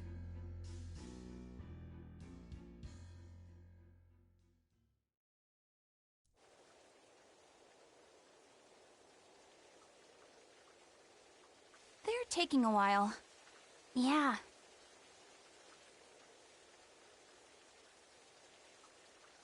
The Shepherd has a special mission for you. You are to protect the Malak Laphicet and bring him to the Logris Abbey headquarters.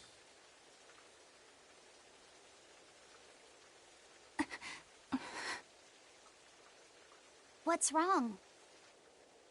Hey, you want to take a walk around the capital for a bit? I can show you some of the sights. But, You can't trust me. I understand. No, it's not that. I promise. I'd love to go sightseeing with you, Eleanor. Laphicet. Well, we'll do it another time, okay? Why?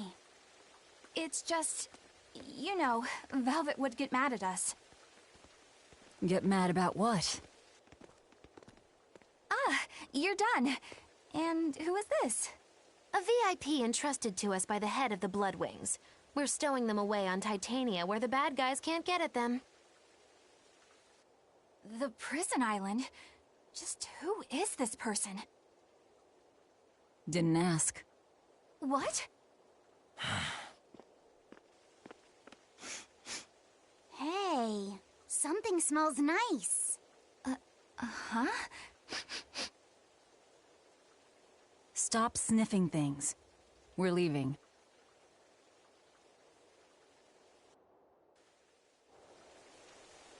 I can't believe you take a job without bothering to... Who is that caped man? I do not know, but his hawk seemed extraordinarily well trained. Trained to hunt, maybe? I'd imagine. It takes a great deal of time and money to train a bird like that. What is it? I smell something nice. Indeed. The scent is somehow familiar.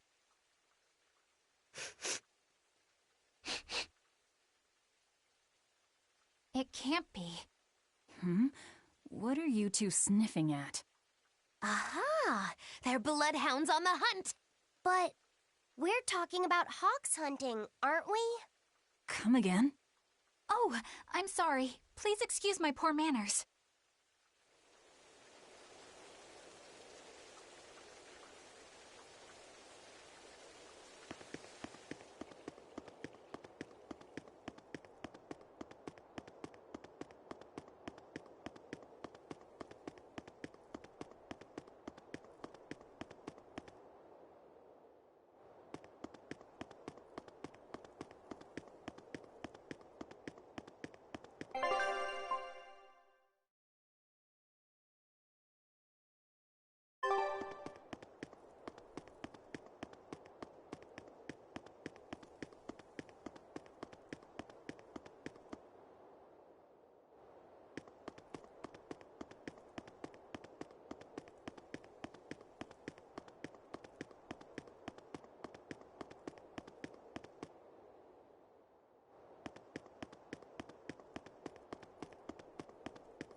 you fit my comedy act into tonight's show? I'm still breaking in my new partner, but I can carry the act. I'd appreciate you squeezing us in. For you, Maggie dear, I'll do it as a personal favor, but you get 200 flat. No expenses, no per diem. Oh, come on, don't be so stingy. It gets worse. Our headliner is doubling up after, and the opener flubbed their lines and lost us minutes. Playing deuce for a cold house? Well, all right, them's the breaks. What the hell are you even saying? I'm saying we're going on, and you're my straight man. What? You're serious? I'll take care of the actual funny bits. Just act like you always do and we'll be fine. Bonus points if you toss the men in the audience a glare of contempt every now and then. Just trust me. Oh, hold on. This is all happening so fast. I'm not sure I'm ready for... You'd better get ready, because the curtain's going up.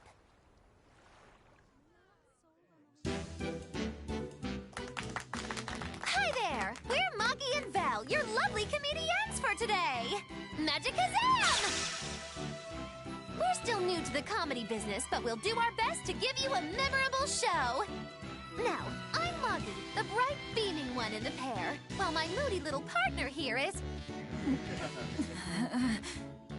Hey, what's wrong, Val? Everything okay? You need to put some energy into this, or we're in trouble. Come on! If you've got one redeeming feature, it's your moxie. That might be, but this is different. I can see you're going through something right now. All right, let's take a deep breath together. Excuse us for just one moment. Velvet, what are you doing? We're losing the audience. I can't help it. I've never talked in front of such a big crowd before. Wait, don't tell me you've got stage fright? So what if I do? That's so unlike you. Just pretend that you're fighting some nasty exorcist and give it some gusto. Easy for you to say.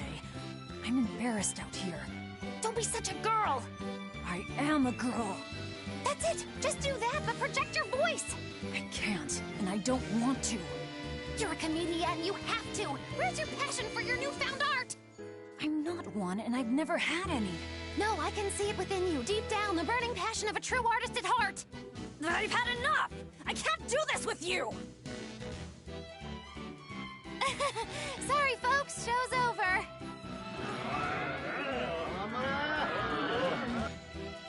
Well, you've certainly shown me something new. A comedy team that just stands on stage whispering to each other. We're going for a brand new comedic style. So, what did you think? Don't quit your day job. That's what I thought. Ah, now she plays the straight man.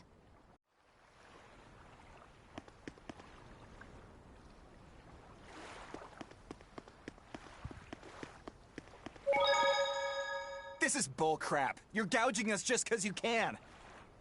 Well, if you want to pay less, maybe you should go find someone more generous. Hmm? Looks like they're at it again.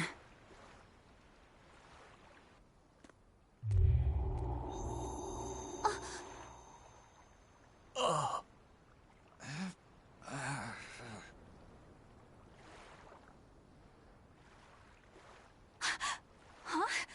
What's happening? Benwick, snap out of it! Benwick! Huh? I was haggling for supplies, and... Tell you what, I'll give you a fair price. Actually, just take what you need. We should all endeavor to help contribute to the common good of humanity, rather than selfishly pursue wanton profit. What? Are you sure? No. Wait. What was I saying?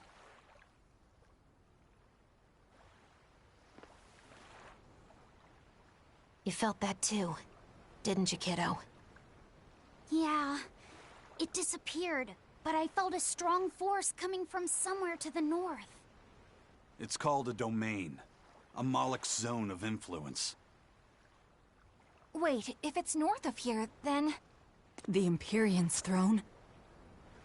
Did that happen because of something Innominat and Artorias did? I don't know. I've got a bad feeling about this. We should get far away from here, and quickly.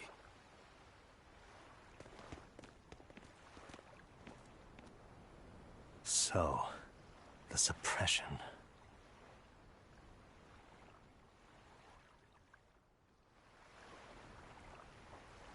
Well, that was certainly off-putting. But our job with Tabitha comes first. And we need a hideout soon, too. True enough. Hey, geezer, you alright? What nonsense are you spouting, youngin'? That's one spirited old man. Well, it's just that you suddenly got all polite on me, and you were all like, "Oh no, good chum, worry not about your debt to me." I thought I said stop spouting nonsense. It's not nonsense. You did say it. I heard you say it. He did, but we were all acting strangely. You said, "After you, fine sir." And I said, no, I simply couldn't. You first, dear friend. There's no way in hell I would ever let you go first. Come to think of it, that's right. But he said not to worry about our debts, and now he's taking it back? That's inhuman, cruel, ruthless. They lost control of themselves, but still have their memories. Maybe something was manipulating them. What in the world happened to us? I don't get it, but what I do get is that he said we don't owe him nothing. So my debt to you is off, right, old man? Same here, same here. Shut your traps. I'd be flat broke if I let you knuckleheads off the hook. Now shut up and pay up. Something really strange happened here. Seems so. And I think this is just the beginning of it.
All right, we're safely on the rolling waves. Don't you think it's time you showed us your face, Mystery Monk? You're right. My apologies. I knew it! Prince Percival! Percival Ilmid Asgard, crowned prince and heir to the throne of the Midgand Kingdom. So he's next in line, is he? It looks like someone already had me figured out. Yes, Your Highness. I could tell from your fragrant wood scent, as only the royal family may wear it. But if I may ask, why? Must I explain myself to gain your aid? I myself could ask what an exorcist is doing consorting with members of the underworld. I don't... It doesn't matter why you're here. On this ship, you're here for us to use to our advantage. Treat me as you will. It's not like I can ever go back.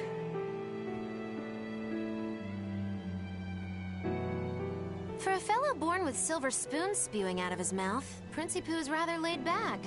Prince Percival is an upstanding man, renowned for both his intelligence and his fair, just demeanor. It's widely believed that with him on the throne, Midgand's prosperity will continue and... Look, I played dumb earlier, but I smelled that scent too.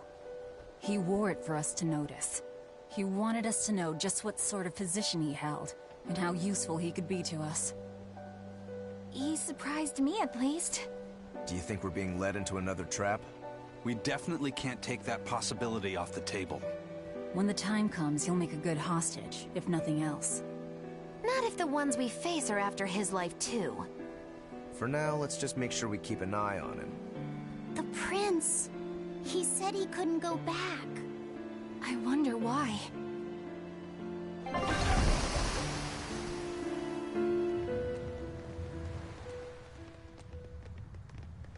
The whole island's a prison. It's like a secret fort or something. Weirdly quiet, though. Yeah, I don't see a single exorcist on watch.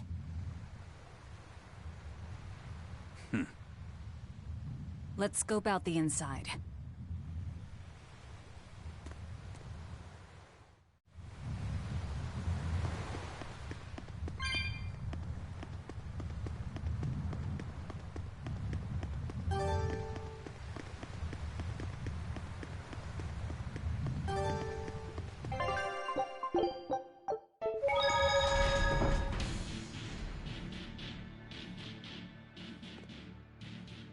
An exorcist. Are you all right? Headless Knights.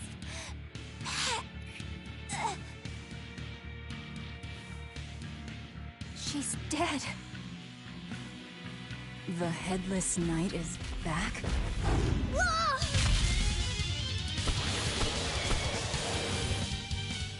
Think this is the demon that attacked her? Another prison riot?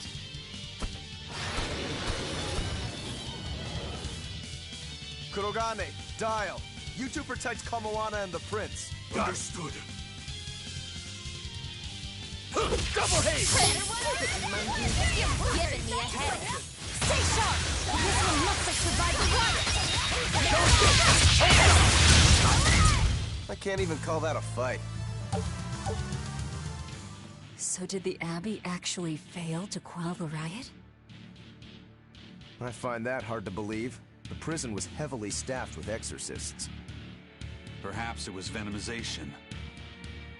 Venomization? A dark ritual, forcing demons to eat each other in order to produce ever stronger demons. So the demons devoured each other, creating a demon too powerful for the exorcists to control? I imagine the riot didn't help. Now whose fault could that have been, I wonder? Whatever happened doesn't matter to us now. We need to focus on how to take this place for ourselves. That exorcist from before said something about a headless knight, right? That one's probably the leader. Then we hunt it down and destroy it. Until we capture the island, let's use this room for our staging ground. I'll leave the prince and Kamoana to you two. Eliminate any enemies who come in. Understood. Don't expect much from me, but all right. Kamoana, if anything happens, call for me and I'll come running to protect you, okay? Okay. You stay safe too, Eleanor. Let's go.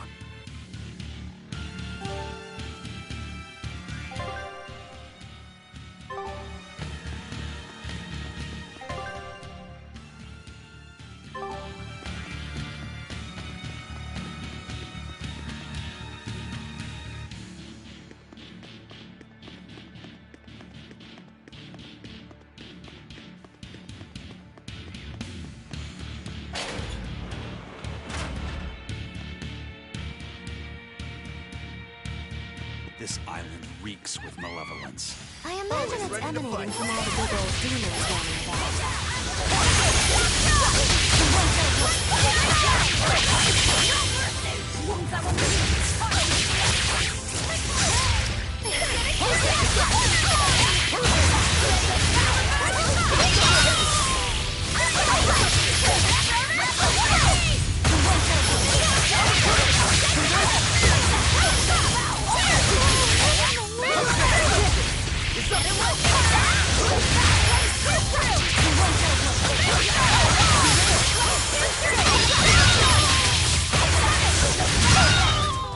Come on, really?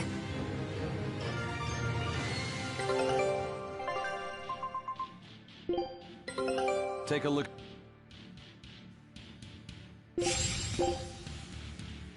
Scout ship.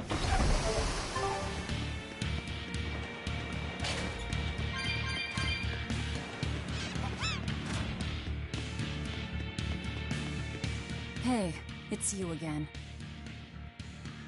I'm so busy. I'm so busy I can't even notice what's going on around me. You're not fooling anybody. Why bother? I was hoping to not have to deal with yous guys. Whenever I run into yous, I always lose so much monies. Because Velvet always forces unreasonable demands on you? Oh, Miss Exorcist! Your concern warms my little turtle's heart. I'm not forcing anything. I just think he's trying to take advantage of us by fixing his prices well above market rate. Price fixing? As in deliberately marking up items so as to take advantage of the less fortunate? I was under the impression that the Abbey strictly forbade such unscrupulous business tactics. Ah! Perish the thought, Miss. Our accounting is always above board. 25 hours a day, 8 days a week. No matter when's and no matter where's, you can get whatever you needs for the same fair price. That's good to hear. Eleanor, give the nice turtles that smile he so desires. I'm sure running a business is hard work. Hang in there. Much obliged.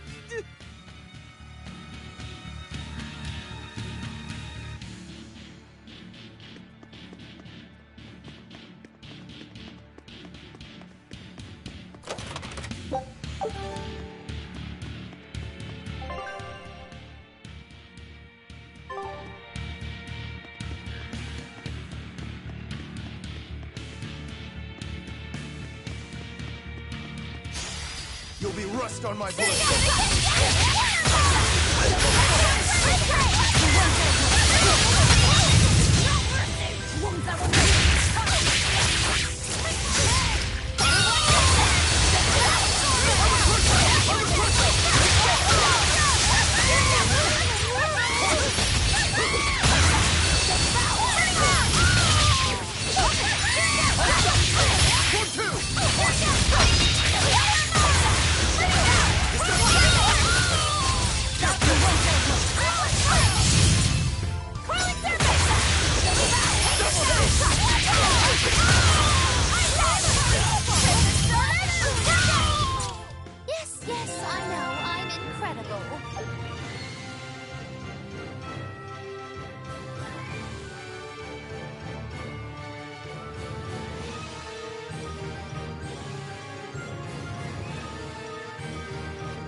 dish out.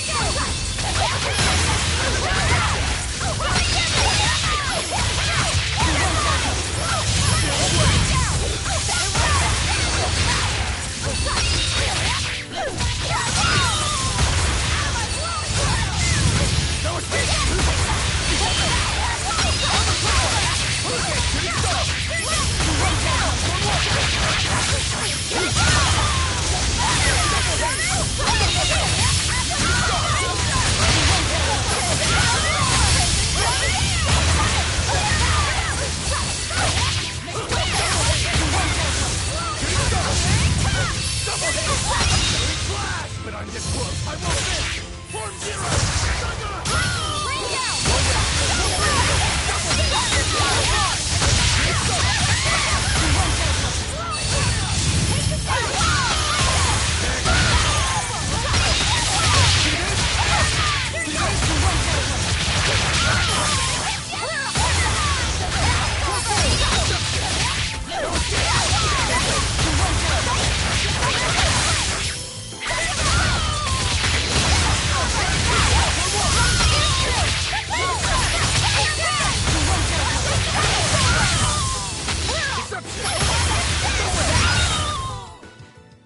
Not bad. You too.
From the way you were talking, it seemed like you had an idea of who was behind the riot.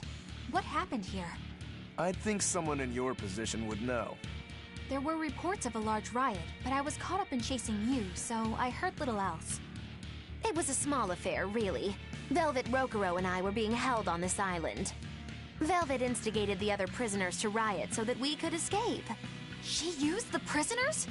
Yeah. You'd expect different from me? How did it end? We didn't stay to see, but the prisoners were losing badly. At least, that's what it looked like. But if that was the case, then where did all the exorcists go? I know Oscar left to report the incident, but the other guards should have remained at their posts. Well, if they didn't flee, we have to assume they were all killed. By this headless knight, perhaps? Well, no sense losing our heads, I suppose. But it looks like we're in for a heck of a fight. All we have to do is mop up anyone who's left. What was it called? Venomization, right? The dark ritual of making demons feed on each other to birth stronger ones. Eisen, how many demons does the ritual require? It's more a matter of quality than quantity. Stronger demons mean more powerful malevolence. The ritual mixes the victor's malevolence with that of the devoured, creating a terrible, bloodthirsty monster. You see, the newfound power comes at a great cost. With it, the victor's last vestiges of self-control are stripped away. So it's something even more than a monster. A seething ball of pure power and malevolence. Rokuro, don't tell me you're considering it for yourself. Of course I am. I'll consider anything that can make me stronger. You cannot be serious! What's there to be so surprised about? Well, look at Velvet. She's already eaten countless demons. You're ridiculous! He's right. If it helps me find my vengeance, I don't care. Velvet? Wait, are you really going to do it? Relax, it's not gonna happen. Becoming a monster wouldn't bother me. But when I defeat my rival, I have to be myself for it to mean anything. It's the same for Velvet. It is? Besides, if I kill a previous victor of the ritual, I'll have proved myself strong enough not to need the extra power. You're ridiculous.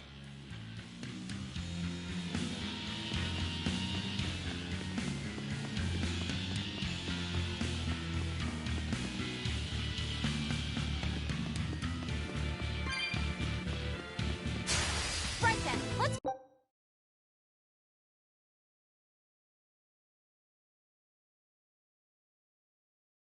finish this!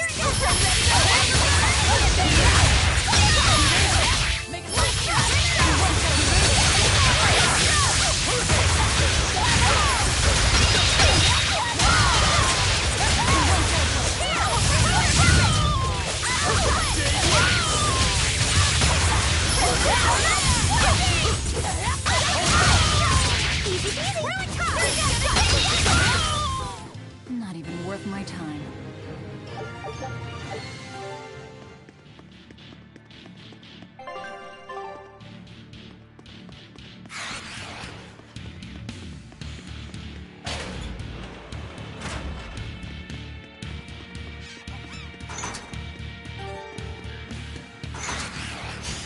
I challenge you!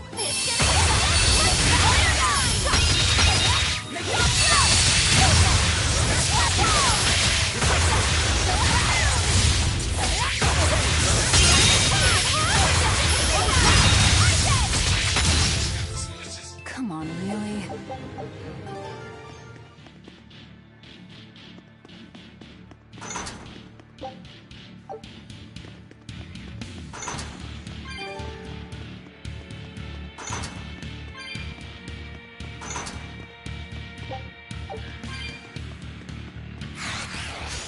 You better be ready.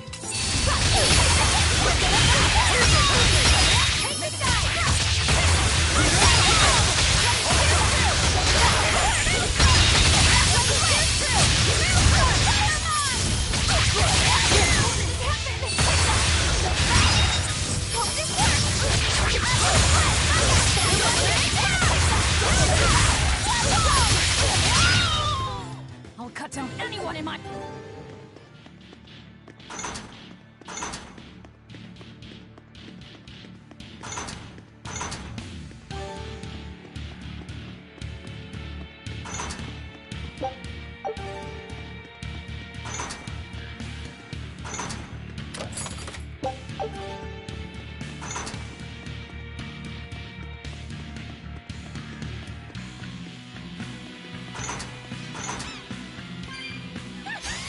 Don't get careless!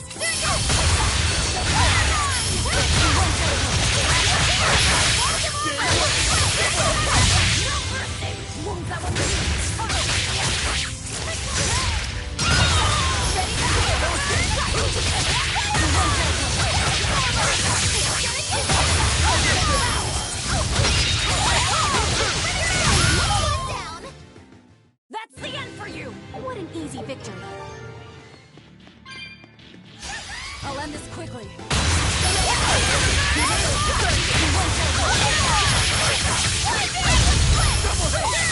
Now, rise, arise, ascending, angel! And another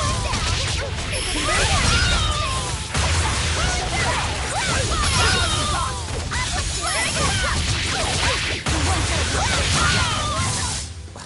I won't improve.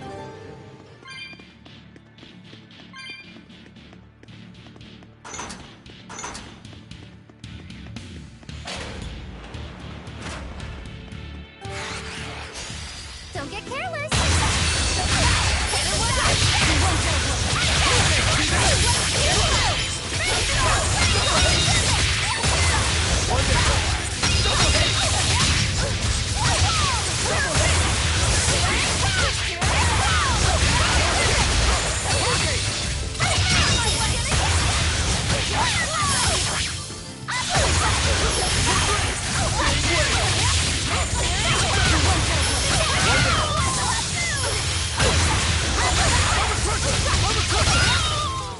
We're finished here.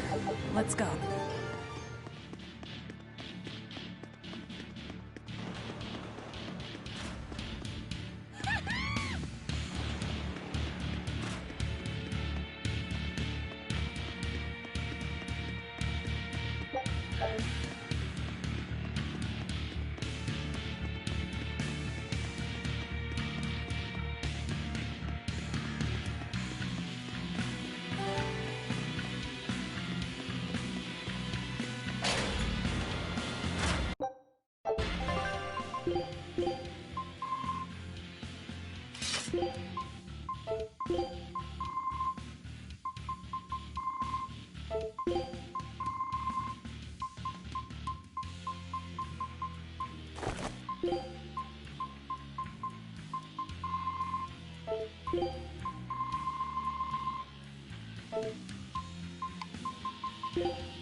The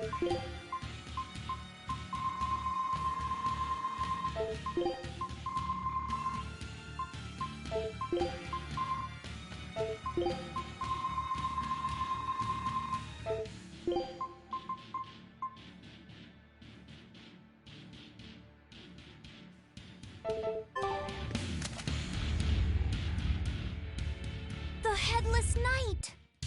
He must be the product of the venomization.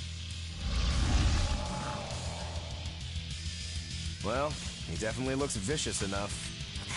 Not as vicious as our Velvet, though.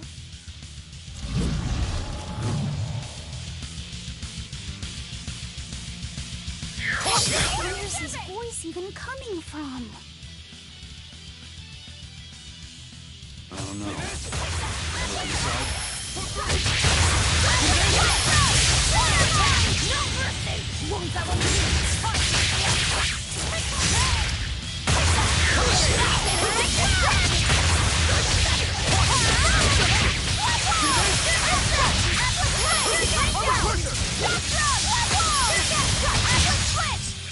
Well, that takes care of that.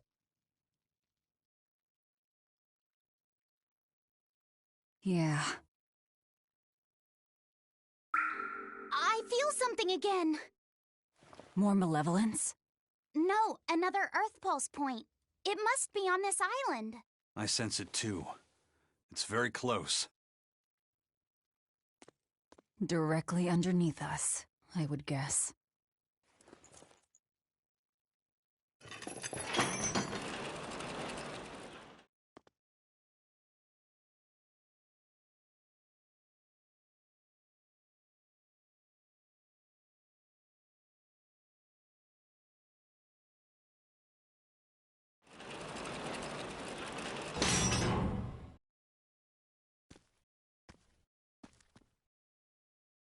What is this place? Welcome to the most secure cell in the entire complex. The darkest hole in Titania. Feel anything, Laphicet?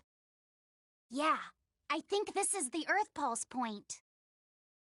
If this cell is where the Earth Pulse point is, then does that mean it housed a Therian? Yeah. And a real hungry one at that. Every day, they would toss demons into its cell. It would devour its fill, then wipe the blood from its lips. Never once realizing it was delivering to Innominat the malevolence of hundreds of demons and prisoners. And then one day, there appeared before it a female Moloch, who shattered the barrier and freed the Therian from its cage. But the Therian knew no mercy, and it devoured its liberator. And it was then...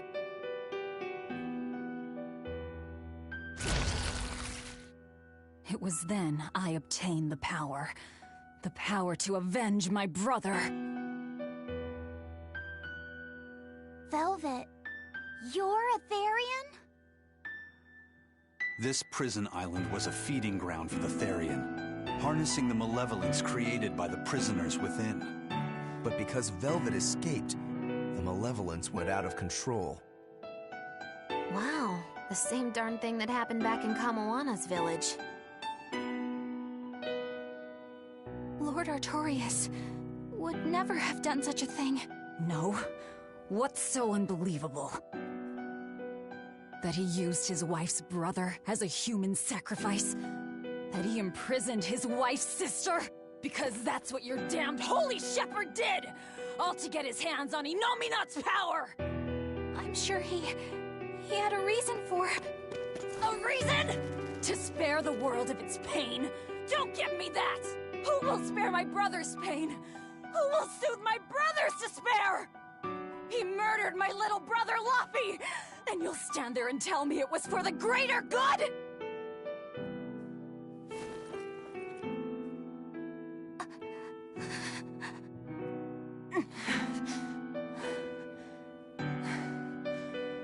At any rate, that's one less Therian for us to track down. Velvet.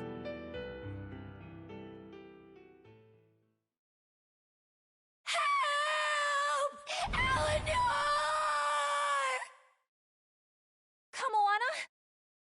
What?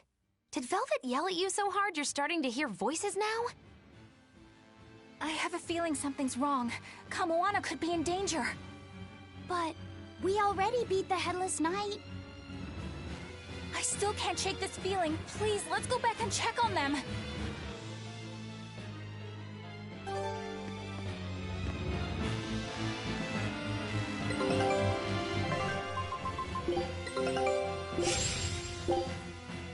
Scout ships.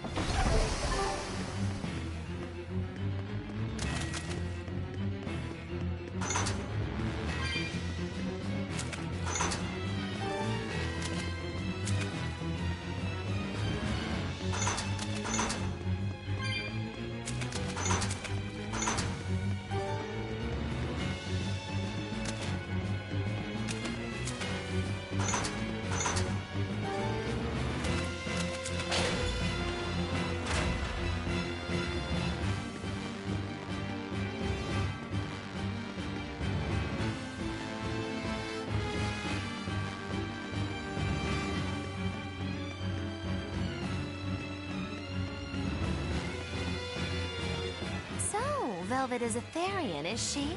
I knew there was something off about her. But it's what she cried out that's really on my mind. Laphicet, is Velvet truly Lord Artorias' younger sister? She never told me. If it were true, I suppose it would explain her knowledge of Lord Artorias' training. If you're so curious, why not ask her yourself? Hey Velvet, what's your connection to Artorias? Rokuro, have some tact! I heard you whispering. Doesn't bother me.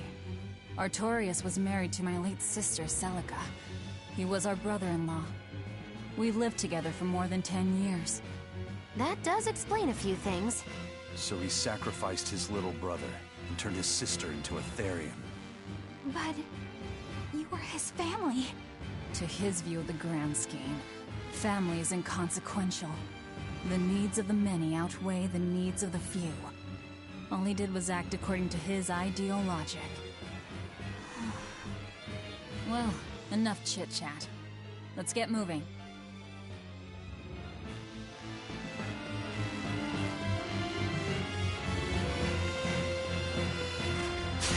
I'm ready for this.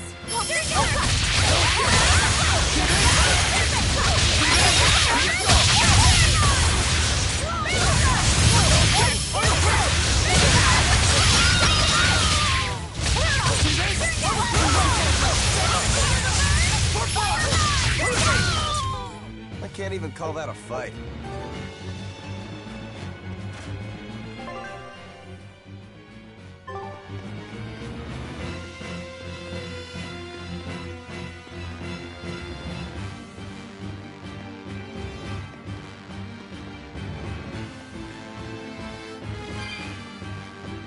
So it turns out that Velvet is a Therian who consumes malevolence. And too much malevolence is what changes people into demons. Strong enough malevolence can persist after the person who created it dies, turning their corpse or spirit into a raging monster. That's how undead and phantom demons come about. Then the demons Velvet killed turned back into humans because she devoured their malevolence. Yeah, and consequently, they avoided becoming undead or anything like that. So she saved them. Well, I mean, a corpse is a corpse, of course. Do you think she could devour only the malevolence and turn a living demon human again? Unfortunately, that's impossible due to malevolence's self-reinforcing nature. When Therians are connected to Enominat through an Earth Pulse point, they seem to be able to absorb small concentrations of malevolence from the surrounding area and inhibit the creation of new demons. But any human who builds up enough malevolence to turn into a demon will keep producing malevolence as long as they live. That's right. To devour any malevolence, I need to cut it off at the source. That's how my powers work. Velvet, I'm sorry. I don't mind it. Actually, I find it convenient. This way, I'll never forget my hatred for Artorias. Plus, as long as you stay away from an Earth Pulse point, you get to keep the power of any malevolence you consume. Fuel for my hatred, yes.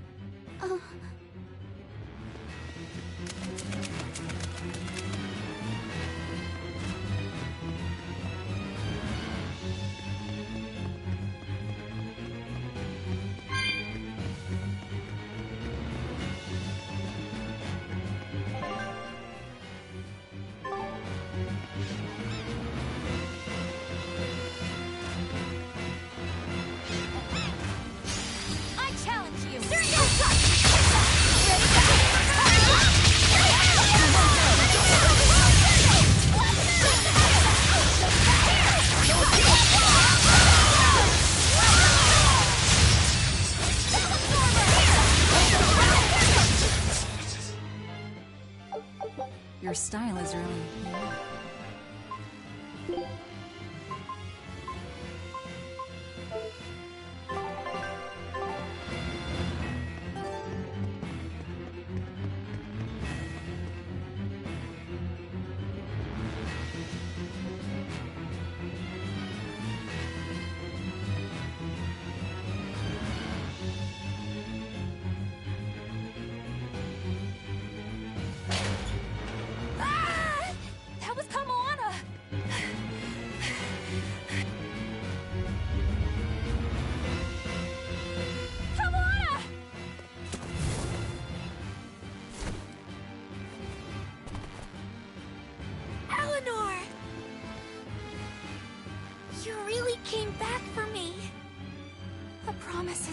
Sweetheart.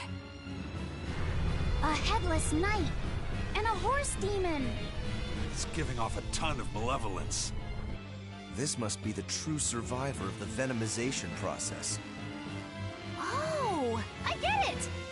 The dying exorcist lady wasn't saying Headless Knight is back. She was going for Headless Knight on horseback.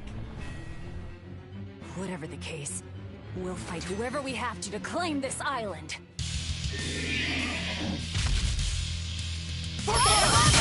Now I can't help but wonder how the horse is named. Get close and look if you're that curious. It's gonna get you! Silly flash! But I'm this close, I won't miss! Form Zero! Thunder! Is it hot? Crash fire!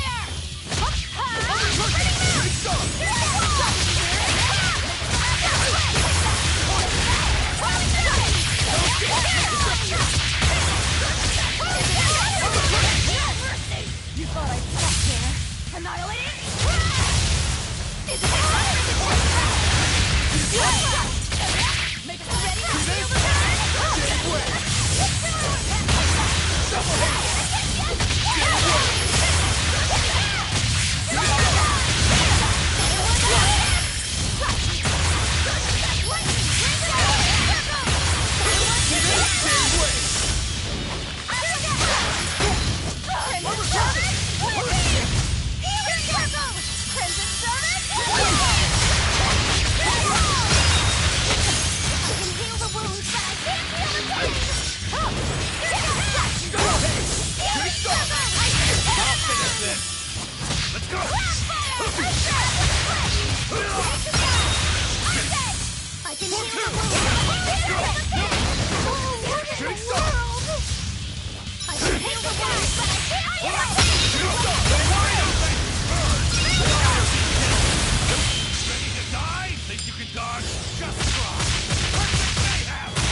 That's venomization, all right. Definitely stronger than that headless lump of armor. I beg your pardon? Not you. The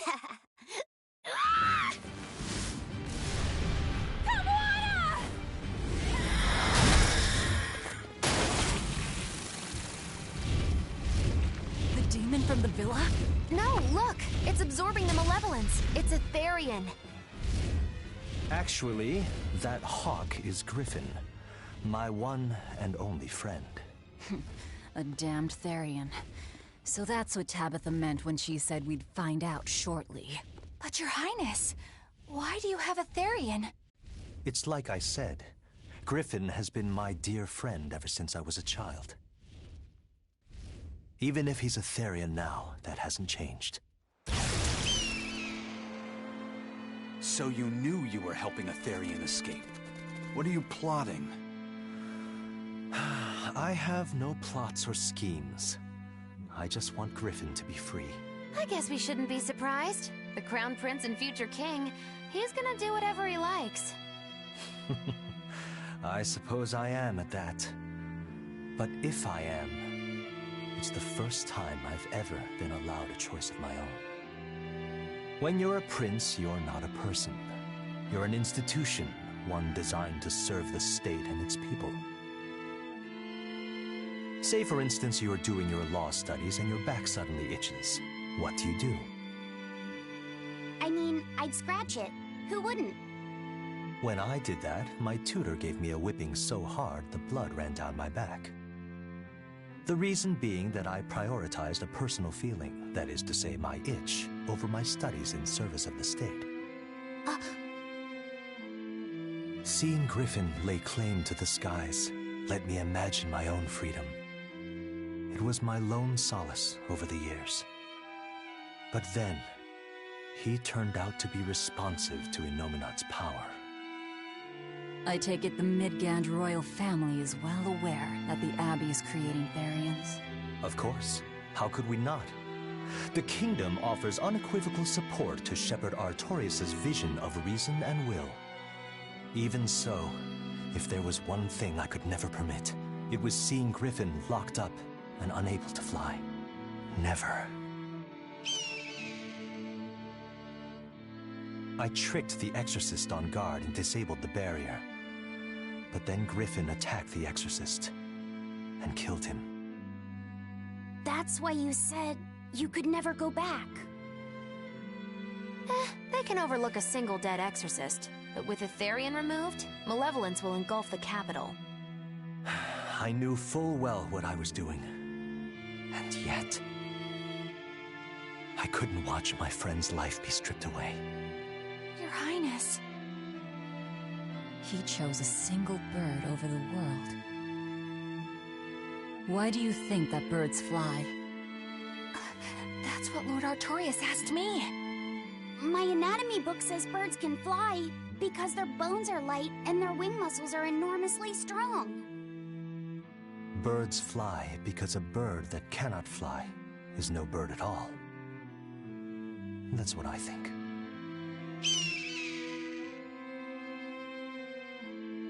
I understand now. As long as you remain on this island, you may do as you please. But if you try to escape, I'll kill you. That should work. This way we'll have him on hand if we ever need a hostage. Understood. I appreciate you letting Griffin and me stay here. Well, now that that's taken care of, let's build ourselves a hideout.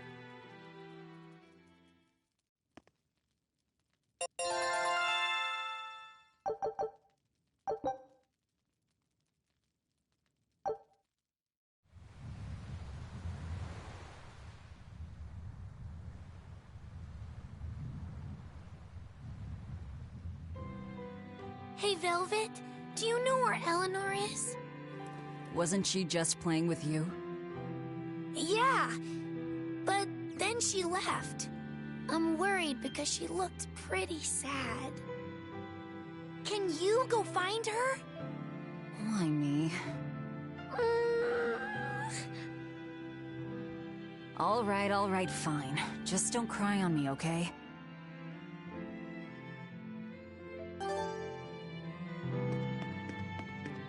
Hey, Rokuro, have you seen Eleanor? Probably. I don't know. Bit drunk. Just try not to go overboard. But man, are we a bunch of screw-ups or what? I mean, we've kidnapped a prince now. They gotta have laws against that. Broke out of prison, flattened Helives, tried to assassinate a shepherd. Hey, how many infractions do you think we're on the hook for? Pardon me if I don't stop and count. If you don't like it, nobody's forcing you to tag along. No, I still haven't repaid my debt to you. You say that, but you really just want to beat Shigure, don't you? Whoa, to me they're both connected. It's a long story, but I can tell you if you... I'll pass. Well, join me for a drink then? Can't. I'm 19. Huh. A most interesting interpretation. What do you make of this part here, then? Well, if you pronounce it Loney Kyle, then it'd mean midriff, which probably isn't right. Maybe Muse Mila? Well, that would make this passage read, Pornges are nummy. Okay. Yeah, that's not right either. What's wrong, Velvet? Have you seen Eleanor? No, I haven't. Sorry, I know I'm supposed to watch her. Just read somewhere where there's more light. You'll hurt your eyes like this. Okay.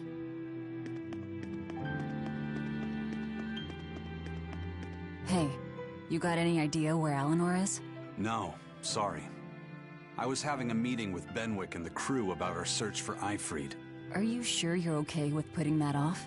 At this point, the Abbey doesn't have much reason to keep him alive.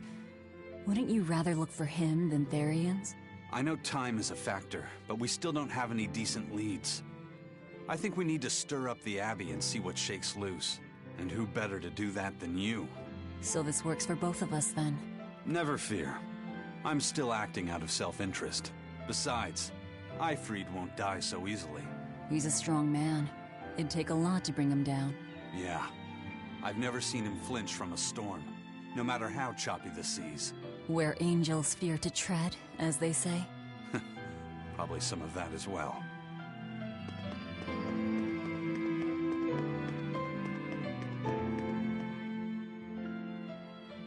Hey, any idea where Eleanor went?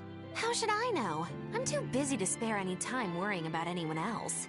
You look pretty distinctly unoccupied to me right now. Right. I'm busy being unoccupied. You're... what? It's simple. When you have free time, it means you're busy trying to avoid having any business to do. You're too weird for this world, Magilu. Says the woman with the world's blandest personality. I always figured you'd be the type to take off as soon as things got hairy. So what keeps you here? I am utterly, completely, totally, wholly devoid of anything else to do. Which is to say I'm... unoccupied. Right, now you get it. Besides, I have to stick around to see how our bet turns out, don't I?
There you are, Eleanor. Kamoana's worried about you. You actually came looking for me? Can't say no to a crying child. Indeed. She may be a Therian now, but deep down, she's still a lonely little girl. That's something I've come to realize in traveling with you all. Wretched demons and Therians, even the Malakim who I'd only thought of as tools, they all live and think as humanly as the rest of us. I was so clueless. I didn't know what Demon Blight really was, nor what the Abbey was doing. Through it all, I knew nothing beyond blind belief in whatever I was taught. Ignorance is bliss, as they say. The coward's path is not that of an exorcist. They may say, I didn't know anything, so I can't be blamed. I can't live like that.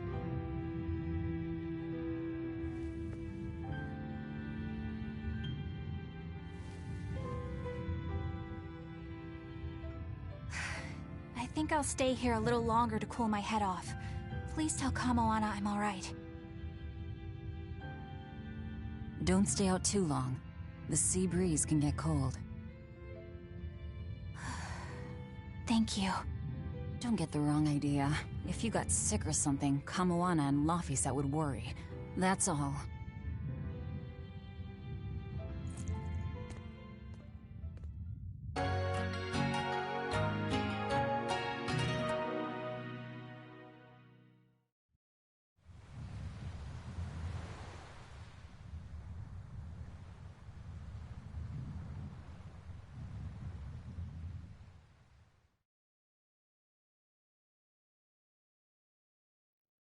I have something to say.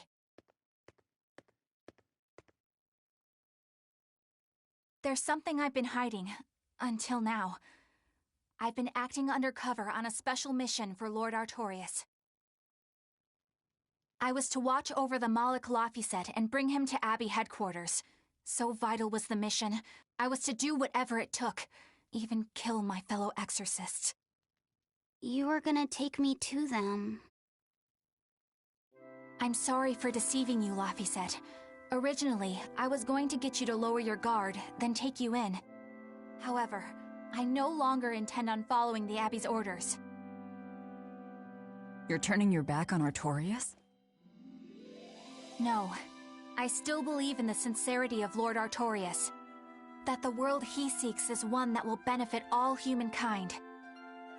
But nevertheless, I simply cannot bring myself to condone the methods he has chosen to achieve that vision, so...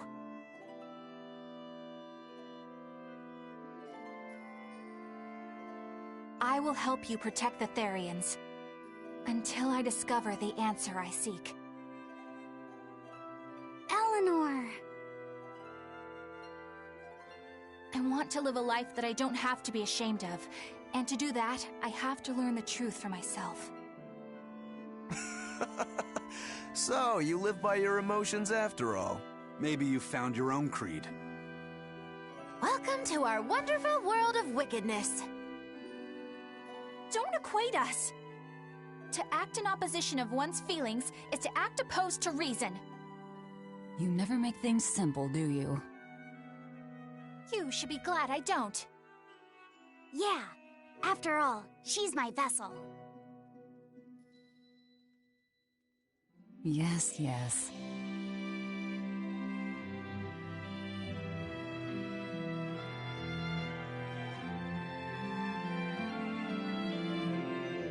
So, I think our next order of business is to find ourselves another Therian. Well, that's the extent of my insight. Anyone got any actual leads? What if we had Eleanor swipe some intel on them from the Abbey? That could work. I don't know. It wouldn't work.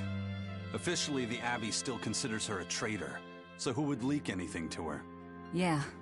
Besides, we can't put Laphicet in danger like that. And anyway, Eleanor's terrible at being a spy. Ungracious, but accurate. You know that special underground cell from yesterday? I want to go back there. There's something I want to try out. All right, let's go.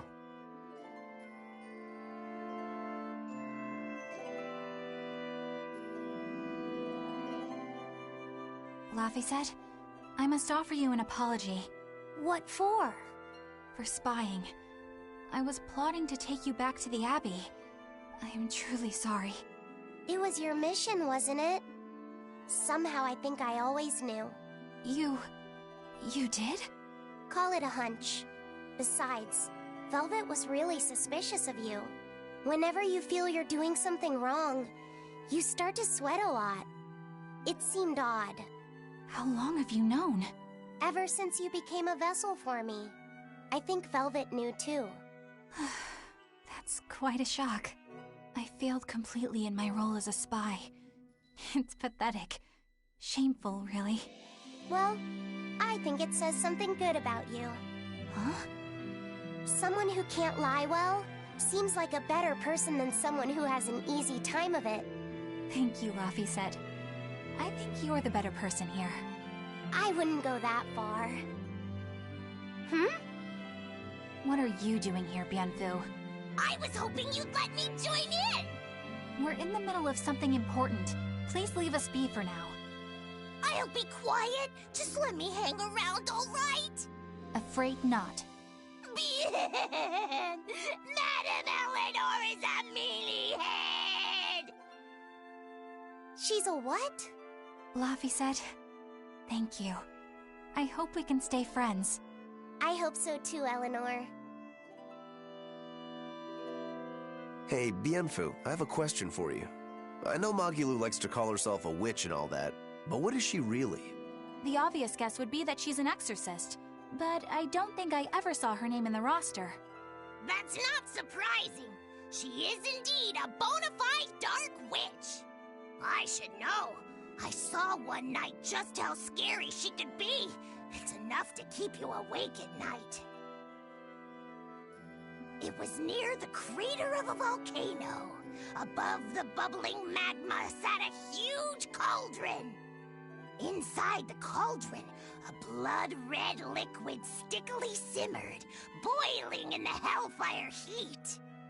When droplets splattered onto Miss Magilou's cheeks, she just cackled and licked it off, and she kept the cauldron boiling for 3 days and 3 nights.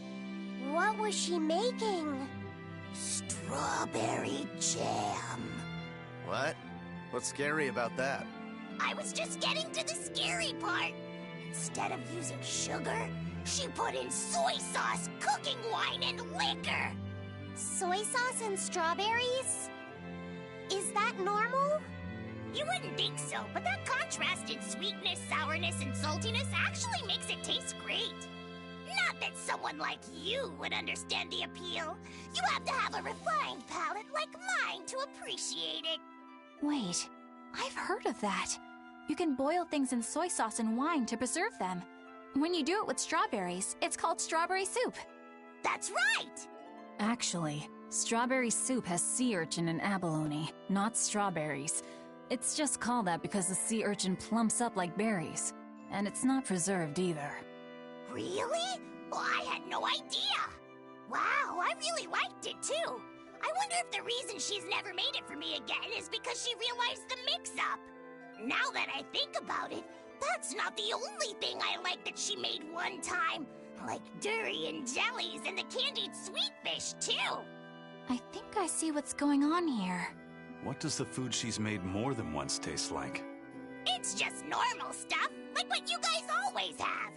Only a truly scary witch could hide that much cooking talent behind such plain-tasting food with no one the wiser.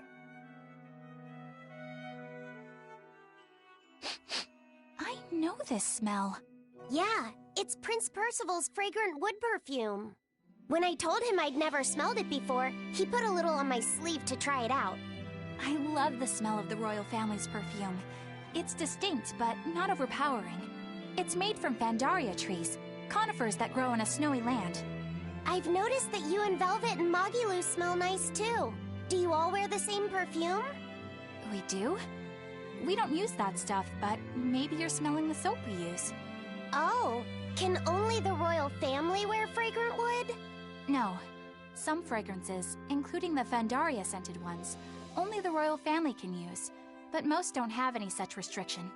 If they all smell so good on humans, why doesn't everyone use them? You know, I've never thought about that. Why do you think that is, Eisen? It's a bit complicated. To explain it right, I'd have to start with the history of bathing in Midgand. A few hundred years ago, people believed they would die if they took a bath. They were so terrified of baths that they wouldn't even go near one. I can't believe people would be scared of taking a bath. Why would that even happen? Well, at the time, a deadly plague was running rampant, and people thought that it could be transmitted through bathwater. Bear in mind that this was all before we had proper plumbing or techniques to purify water. People couldn't just bathe anywhere. Sewers like the one we used to sneak through Logres are a fairly recent construction, only around a century old. Some people even thought bathing at all was unhygienic. Right. As bathing went out of style, the royal family started to use these fragrant woods. Covering up their bad smell with a good one. Yep. As a result, their perfumes used to be far more potent, to the point where you couldn't even tell if it smelled good anymore.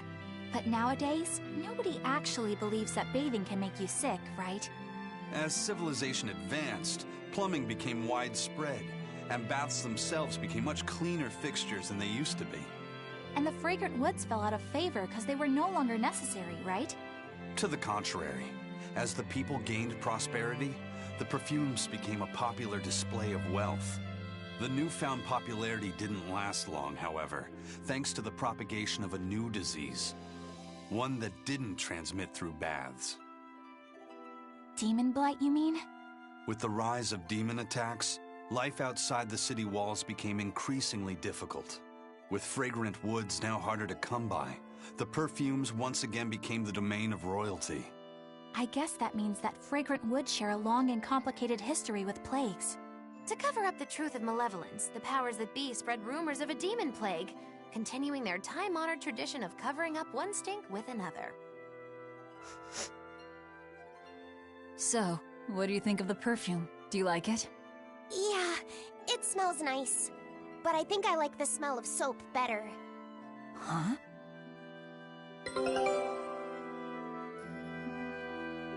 This island is so amazing! It's far away from any other people and has so much hidden stuff underground! It's such a perfect hideout!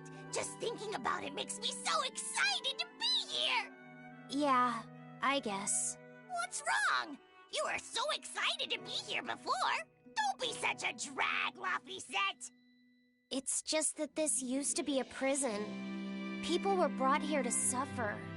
If you're worried about how I feel, don't be. If I really hated this place, I wouldn't have made it my base. Hell, I was imprisoned here too, but now it's the secret fort I always dreamed of. I still haven't forgiven the guard who ate all those marron glacés I was sent. I'll let the past be the past. What part of secret fort are you not getting? Yeah. But it can't all be just for fun and games here either.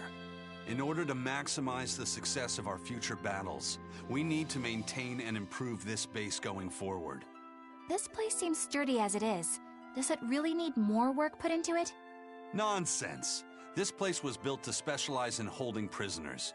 We can make it better suit our needs. What are you proposing exactly? Well, I think we need to start with smokescreen generators. They'll be effective against intruders unfamiliar with the layout here. Of course, afterwards we'll have to clean up all the soot, but still. No thanks. I think we need something to put out fires. The fire at Helavi's was really scary. We have Malakim like you who could use water arts, though. If anything happens, you can just put it out. Oh yeah, I guess that's true. What we really need are some secret underground tunnels. If things get too hairy here, we'll need an underground escape route. We can put in hidden doors, and even some fake ones to trick the enemy, too. We have 2 separate docks. That's good enough. No enemy is going to attack without taking both docks into consideration. That's why we need to build underground tunnels before anything else. But we're on an island. You know, surrounded by water. Where would these tunnels even lead to? Isn't it obvious? We'll dig underneath the sea to another uninhabited island nearby. But there are no other islands nearby. If it means getting my tunnels, I'll build an island too. Are you listening to what you're saying? It sounds like he's daydreaming to me. And what's wrong with having some dreams? This is a great opportunity we have here. You guys just don't get it. It's okay. I get where you're coming from. But they'll never understand. You might as well save your breath.